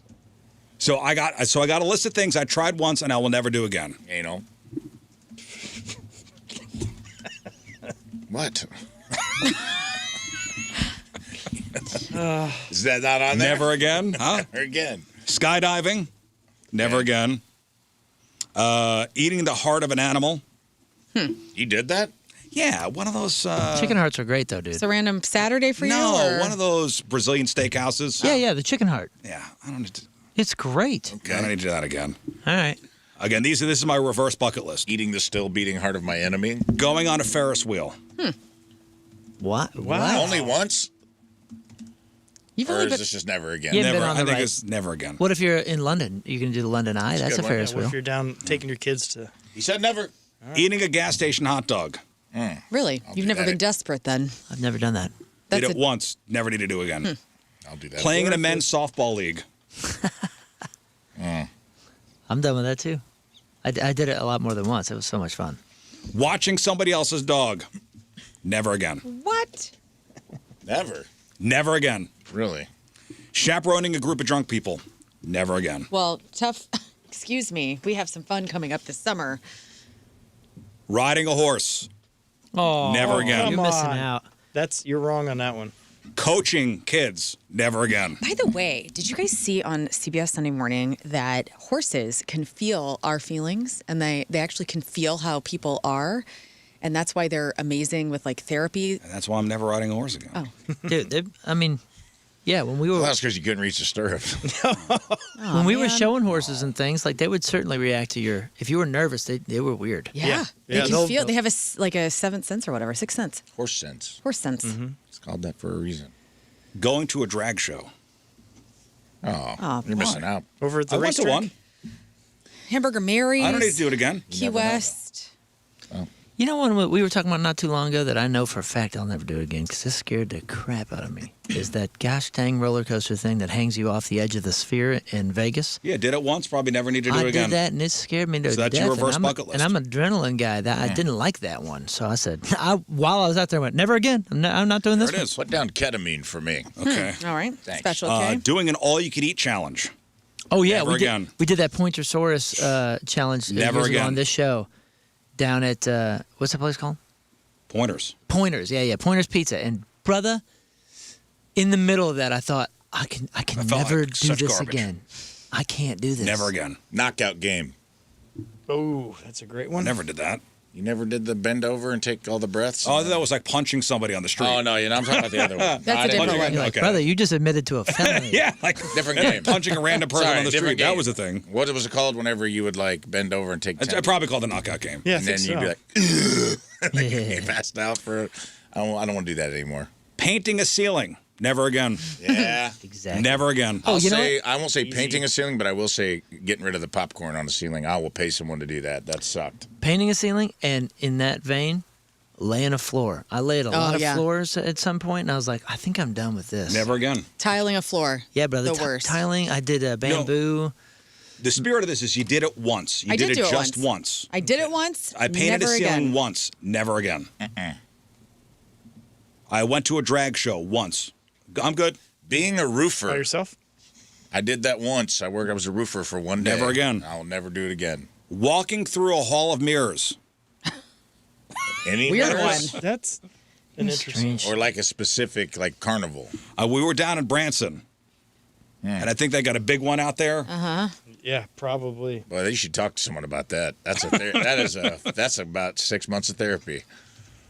Hall of Mirrors really messing me up. Helping somebody move for beer and pizza. Never again. Oh, I've done that Did it multiple once? times. Nope. I got movers coming today. moving myself. Never again. Same. Because I have an aversion to the beer and pizza, I'm not doing that to anyone else. So I helped somebody move both apartments fronts. for beer and pizza. Oh man, just help a brother out. Have you ever done a paint party where you're invited to go do that? And paint their college, they're like, it's free pizza. And I'm like, well, it's free pizza. I'll go paint. Yeah, but you're a good painter. Like, you're actually good at it. So I'd imagine if painting you're a wall? good at it. Yeah, he's a good painter. And I'd imagine if you're good at it, you probably kind of like it a little bit. Something about it. But don't put that out there because now people are going to invite me to all these paint parties. Yeah, he's a good painter. Paint party. In fact, he painted half of my basement. You can't just Can't call everything a party. That's a Tom Oh, Sawyer yes, move. we can. It's the radio party. You can't just do it have some awful activity and just call it a party. Well, if you provide food Guys, and drink. come on, we got to do a pull weeds outside my house party. We're having a If you- funeral party. If you provide food and drink, it's a party.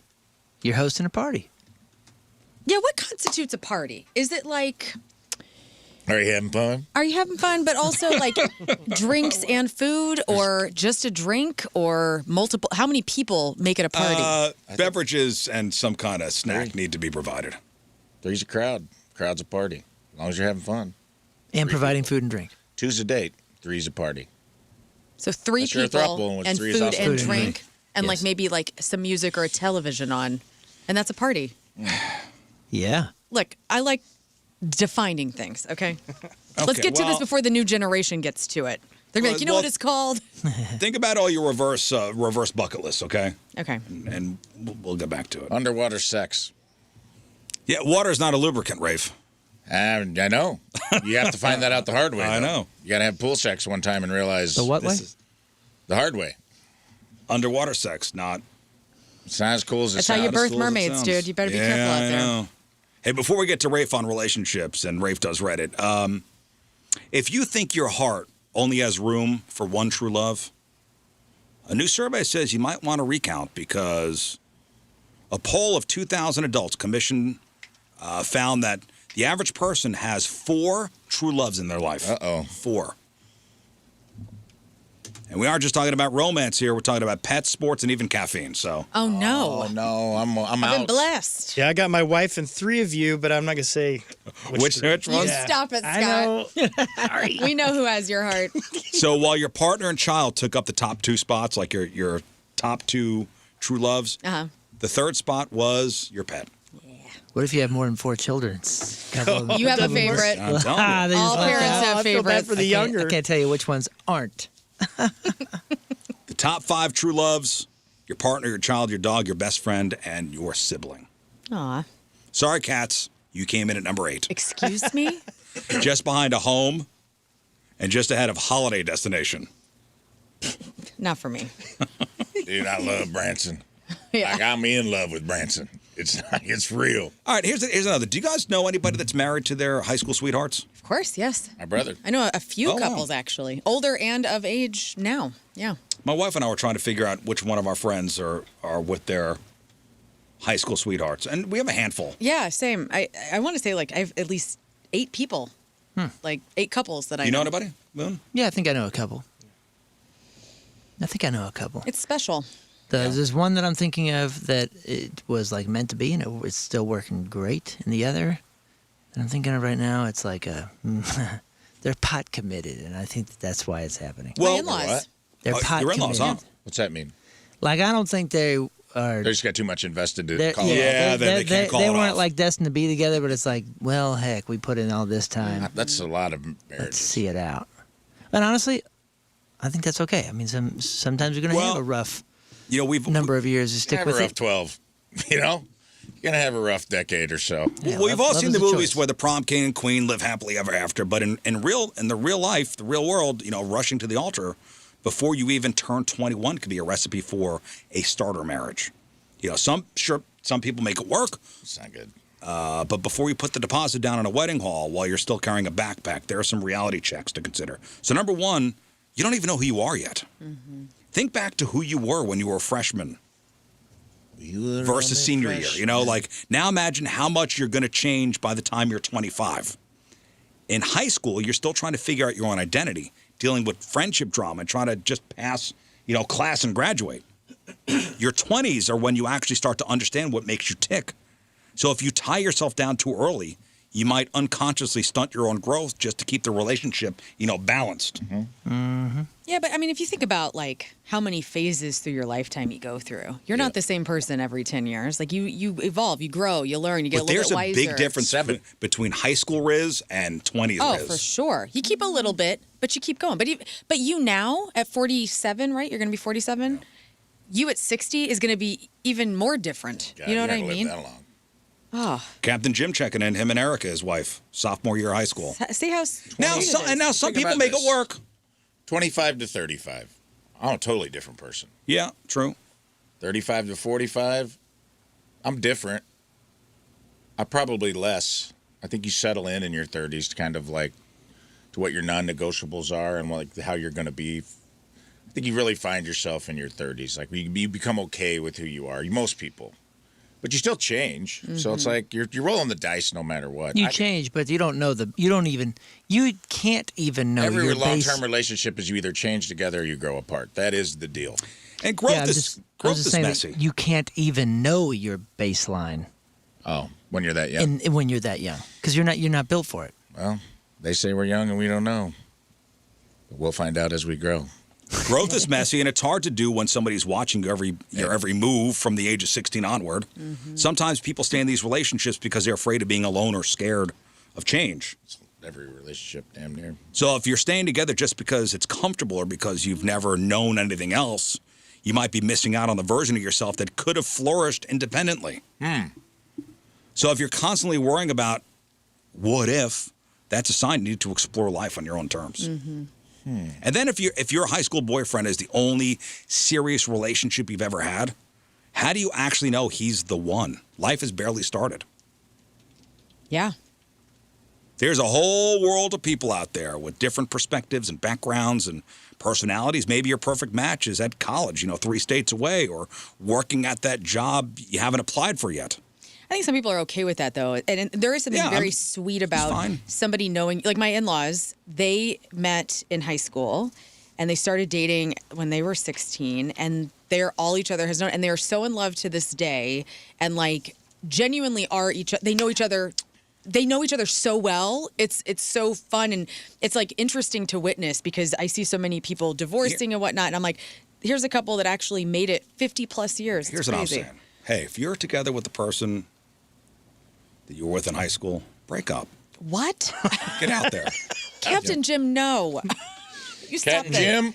You know what to do with those Call it fireworks, off. pal. Take it, Captain Jim. Point a Roman candle inward. Yeah, you better watch it. Torch when we're that out there. relationship. Get out there and go explore. Get in there. Get in there. Take an M80 to that marriage. No, I have they're a friend couple. They're a great couple. Well, my brother married his high school sweetheart. They're going strong. 2 kids. They've been dating since they were 14 years old. And then I have another friend, Danielle, who you guys have friends like this? Broke up, went back to high school sweetheart later in life. Oh, yeah, that's cute, too. They just got married and had their first child. And it was like they went to college, they went and did their thing. They both were like in their late 20s, and they found each other again. And we're like, hey, we got it right. The first time. And really we went and sowed our oats and tried to find something else and realized we had it all along, and they seemed really happy. So you never know. Yeah, we have family friends that were both widowed in their late 40s or so. Then they reconnected with their high school sweetheart, who also was a widow. So that's awesome. I know. When I heard the stories, I found it very sweet. That sounds very suspicious. What? They killed Are you their telling me spouse? all these people died at the same time? Damn. Well, and suddenly new relationships. Oh, weird. From old relationships. It just happens that way. Weird. Wait, your husband fell off a cliff? My wife fell off a cliff. All right, Rafe, let's get to your little segment here. Rafe on relationships. On relationships. Let's start with this in honor of May the 4th. I went to Reddit and I found a Star Wars relationship problem I want to run past you guys and ask you questions. We're distracted by a woman in a hot tub right now. Pay no attention to the woman on the hot tub on TV. Hey, do you think? I need your input. Who is that? Okay, never There's mind. 2 women in a hot tub. Okay, never mind. Chicks in a hot tub. We've pivoted. 2 chicks in a hot tub. You getting in or not? Okay. And then this third woman's going to get in. If the hot newscaster lady gets in, I want. All right. My boyfriend wants an open relationship so he can have a partner who likes Star Wars and anime. What? Say that again. My boyfriend, 32, me, 32-year-old female, my boyfriend, 28 male, wants an open relationship so he can have a partner who likes Star Wars and anime. Here we go. It's time to break up with this guy. From the title, it's what obvious. a loser. My boyfriend is nerdy and into things I'm not into as much. Well, I think about this because we have partners. Think about this from a woman's perspective. Now, I'm going to read this, but then I want to give you a lesser. Let's just try to get through it. I'll watch a new Star Wars movie, but I see it like any other movie, whereas he wants to debate it all day, cosplay, go to a Comic-Con, do all of these things. He loves it, and I'm fine with that, but I have no interest in it at all. I figured this was okay because we've been together a couple years now and completely okay with us having different interests. I love knitting and cross-stitch. I don't try to get him into it. I figure he can talk Star Wars on Reddit while I knit. No big deal. We don't have a lot of sex, but that's more his decision than mine. He's just not a super sexual guy. I don't feel like my needs aren't being met, nor his. Okay. What? No. Just into it. But now he says he needs to be with someone who loves Star Wars and anime as much as he does. He loves me. He doesn't want to break up with me. He said, I said, what if I made an effort to learn more about it? He said, that'd be a fake fan, which would be worse than not being a fan at all. What if you dress up like Chewbacca for him? Do it. So I told him, fine, let's try out this open Star Wars situation for a few months. And if we get jealous, we'll call it off. I've had a decent success meeting men online, but TBH, give us your Chewbacca. We haven't heard it. Wait. I wasn't ready. Give me your all right, everyone be quiet. Learn, give us your Chewbacca, please. 3, 2. That's Chewbacca. That's Chewbacca with premature ejaculation. I'm sorry about that. All right, anyway, she's had success meeting men online. Meanwhile, she goes, but I'm not really interested in a relationship. Meanwhile, he found some girl on Reddit. I've seen one photo of her. She's wearing a sailor suit with a piece of bread hanging out of her mouth. What? What does that have to do with anything? I don't know her age, but she's using makeup and clothes to look young, which I find a little creepy. To be honest, I was a little perturbed that he was into this. He promised me that I would be his number one love and in an open relationship, but he's constantly on Skype with her imitating anime characters, which I'm 99% sure is just fake Japanese-sounding language that he's making up, and he doesn't speak Japanese. Not really a jealous type, but for a long time I've thought open relationships could be good for people in the right situation, but this makes me less attracted to him. I don't know how to say this, but it's making me realize that he's a dweeb. That's the picture. And it's a real turnoff. Yeah, there it is. That's the anime picture. That's the anime picture. Very She does have a piece of bread in her mouth. That's crazy. The Star Wars stuff is getting out of hand, but not to the same degree. We promised we wouldn't break up before this trial period, but I don't know how much longer I can listen to this nonsense. I've started wearing noise-canceling AirPods just so I don't have to hear it. You guys are both insane in this.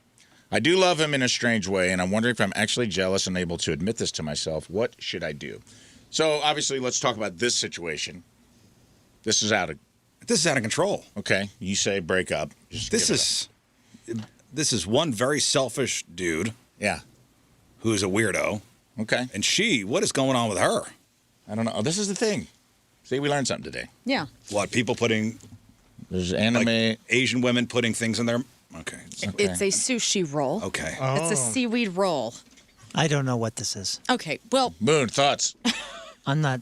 Oh, about what to do here? Yeah. Open relationship so he can have a little Star Wars fun. Listen, man. Open it up for the Force. You know my thoughts. Open it up for you. And I think that... What are your thoughts? No, we don't know your thoughts. I think he wants something else. You give it to him and see ya. Yeah. See you later. Oh, you want to go also- find something else? Go find something else. If you do want to keep him, you don't have to worry about it being sexual between him and the gal. That's true, Scott. Zero chance of that. Yeah. Unless she has the Leia bikini on, and then there is going to be Wait, a problem. Well, he wouldn't know Dude, what if to he do. He wanted to open it up. If he's giving you ultimatums or telling you that he wants somebody else, then leave. Yeah, then no. believe him. Be done with Also, he this. sounds very boring, so I say get out. Be done with this. It's a torture. Yeah. Learn. I mean, there's a certain part, like for me, like whenever I was courting Tim, he obviously is a big Chiefs fan, right? And so when we were starting to date, I went to a Chiefs store and I got like all the gear and we went Fake to a fan. game. Fake fan alert, right? But I was like, all right, I'm trying to lock this down. So I got into it. And then And I as did soon as lock you got it a down. ring, you And then got I was rid of like, the I Chiefs threw all stuff. my Mahomes stuff out in the trash. No, so there's a part of me that's like, well, lean in a little bit. if he's into something, but you why have can't to it lean be in. okay? Offered, and he said no. Yeah, she said she would. He said, "No, I don't want a fake fan." And you know what? But that wasn't good enough. On his side, yes, I don't want you being a fake fan and kind of just going through the motions because that sucks too. I don't need to be patronized. Okay. But it's okay. I have my thing. Yeah, I'm you into have your thing. I'm into Star Wars stuff. Right. And you're into girly things. Right. Just have an AI girlfriend, you fool. You're getting right into what I want to get into. I want to get everyone's opinion about this. We're all on the same page. Maybe this has gone too far. But what would you be okay with? We all have partners that have interests that maybe we are not that into. Right. Whether it's the Chiefs or... Yeah, Tim's not into all my Wiccan stuff. Right. So how much would you let, if not sexual, if there was another person who could take your place to live in that world with them and be like, oh, you can go talk all that stuff with this person? Like, how far would you let it go for you to not have to engage in something you don't want to talk about? That's what your girlfriends are for. Yeah, I mean, that's what your dudes are for. Because if you're a Star Wars fan like this, when you hang out with your buddies and you guys talk about Star Wars and pretend you're characters or whatever and go swing fake swords around at the park? My wife would love for me to go to yoga and do all that stuff with her. Yeah, I would love for my wife to go fishing with me. Her friends have taken my place. Right. Yeah. And it's fine. And you're okay with it? Yeah. Okay. I would love to go fishing with my wife. She don't like it, so I'll go with Scott or myself or anybody else or something like that. I don't need to find a partner. See, I forced Tim into the tarot. I'm like, listen, I'm gonna do tarot. Well, that's cards good. every Saturday.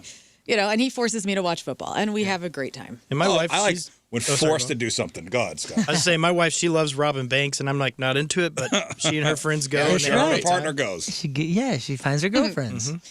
She and that baby are Robin Banks. You're having a baby. It's so Forced exciting. enjoyment, huh? Yeah. That's good. Hey, you know what? That's marriage, pal.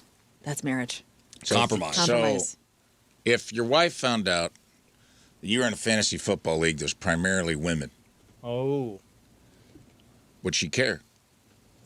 You're like, I found this league online. It's just a bunch of ladies that love football. It's $1,000. It's a big pot. And they all got their We're bras all in on. the chat room. They love football. I love football. Well, if you're drawing the She'd go with it. if you're drawing the comparison to this person, he is. It doesn't even matter. Well, yeah, but it does matter because he's in this league. You're saying if we're comparing it to this thing, he's in this league because he wants a partner who loves football. He wants a woman. Yeah, but I rephrased. I'm not trying to do an apples to apples comparison. I'm If we saying got an all-women's fantasy football league, is there anything that your partners are into that you hate so much That you you wouldn't would be care? like, you know what? I'm opening it up for this one thing. You can't have sex, but you can hang out with this. You can go do yoga with Ron. Okay, Ron loves yoga. Rizz hates yoga. as long as You I and know, Ron go have as goat long as yoga I know together. Ron, do I know Ron? Or is Ron a You're random gonna guy? meet Ron. Is Ron a random guy she met at the gym? Ron Ron's is a rando. very I think I'm handsome. cool with it. Ron's a rando. Ron is Latino, he just handsome loves boy. goat yoga. But he'll come to your house. You meet him and everything. You're cool. You're not going to let it happen. He starts growing his hair out and having a dangler. It comes down to you have to go to goat yoga or Ron has to go to goat yoga. Yeah, and What Ron, do you do? We're breaking up because I don't want to go to goat yoga. And I don't want this man being my You're going to end your marriage over wife's goat yoga? husband. well, All right, Ron is this only over. 6'3" and perfectly chiseled and Latin. stuff. It's not intimidating at all. I don't know. In this particular Reddit situation, this needs to be done. This situation, these two need to break up. You're both Yeah. weird. Yeah. The force is not with us. Also, life's too short. We have Go somebody find your asking- Leia, pal. There's somebody asking, what happened to having friends? And somebody said, that's what dudes are for. Why does gender matter? Well, because my wife is not sexually attracted to women. Some people's are. That's what I'm saying. Like it could be. And I'm not sexually gender attracted specific. to men. So there's no risk there. And emotional relationships, emotional friendships and all that typically comes first. And that is as dangerous a territory as anything else. So, yeah, I mean, I think the history and the statistics are there for most of us to be like, yeah, I should find fishing buddies of my own gender. Yeah, I'm not cool with it. I've seen Brokeback Mountain. Thank you. All right, let's take a break. We'll come back. That We did got change the sports. game. All right, 9:20. Oh, we can do that on can't these quit camping you. trips. Camping can be fun. That'll get you. 9:20. That'll get you back into camping. You said you'd never camp I don't again. want to camp anymore. All right, let's do sports.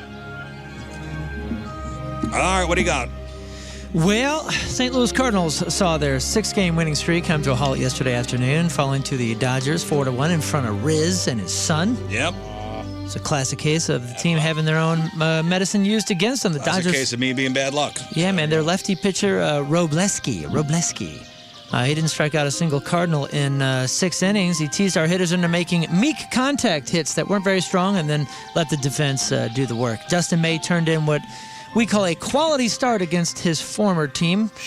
Basically, pitcher goes about 6 innings, allows 3 runs or fewer, usually the gold standard for a reliable performance. So May did exactly that, and the Cardinals' bats just couldn't really find the gaps. The big headline is, while the game was a bummer, the news from Friday was anything but. The team announced that Albert Pujols and Yadier Molina have been voted into the Cardinals Hall of Fame class of 2026. Oh, yeah. Right. Pujols, 703 career home runs, 2 World Series rings. Molina, 19 years behind the plate and 9 Gold Gloves.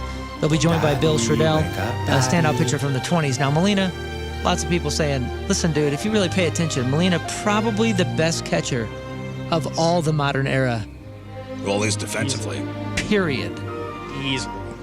Even though the Blues season is over, the front office has been busy. Friday, the team announced a massive 5-year, $38.75 million contract extension for who? The rising star, Dylan Holloway. Holloway was a revelation this year, scoring 22 goals, found incredible chemistry with Robert Thomas and Jimmy Snuggs. After an Olympic break, Holloway scored 34 points, and that was the 7th most in the entire NHL. By signing this deal, the Blues have avoided restricted free agency, which is a phase where other teams can try to steal a young player by offering them a contract. The original team has the right to match it, but then it gets messy and expensive, and we didn't want none of that. So he'll be a franchise cornerstone through 2031. If you spent your Sunday on the couch, you saw some of the wildest playoff action in years. We got NHL. We got the Canadiens advancing to the second round after beating Tampa Bay 2-1 in their Game 7 thriller. Meanwhile, the Avalanche and the Minnesota Wild played a game that looked more like a video game, 9-6. 15 combined goals, tied for the 5th most in NHL playoff history. Over in the NBA, the 76ers pulled off the impossible. They were down 3-1 in their series against the Celtics and roared back to win 3 straight, including a 109-100 win, Game 7 on Saturday. So that was huge. Maxey and Embiid, absolutely unstoppable. We'll move over to the pitch with some good news from St. Louis City SC. Ooh. Nope. Oh. Just kidding. They fell 2-0 in Austin last night. It was closer than the score suggests, but St. Louis just couldn't figure it out, dude. Missed dang near a half-empty netter. I mean, it was just a bummer. Now winless in their last 4 matches. They're going to need to find some offensive spark quickly as they prepare for a massive event on June 6th at Energizer Park, World Cup tune-up match between Bosnia and Panama. So that's going to be exciting. Sports story of the weekend, though, happening in Louisville. The Golden Tempo won the 152nd Kentucky Derby. But the real history was made in the barn. So we got a guy named Sherry DeVaux, D-E-V-A-U-X, became the first woman ever to train a Kentucky Derby winner. Out of the 152 years that this race has been going, only 18 women have ever even had a horse in the race, and Golden Tempo was the first to give Sherry DeVaux that win. Yep. Now, Golden Tempo had a 23-1 odd, meaning most experts did not have him giving him much of a chance. But jockey Jose Ortiz navigated through a crowded field of 18 horses to pass the favorite, which was Renegade, right at the wire. Absolutely chaotic week for the Derby. 5 horses were scratched due to injuries or illness. But DeVaux's victory is a milestone that will be talked about for a long, long time. I'm mooning That's Your Sports because doing the bull dance, feeling the flow, working it. All right. Man, we're running late. Sorry, Donnie. We had so much fun. I know.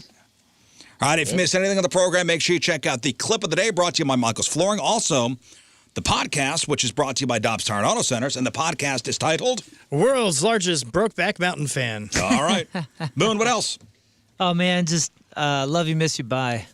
Okay. Learn? Hey, follow us on all the socials, the YouTube stream. Get at 1057thepoint.com. Go to our shows. We got all sorts of events coming up.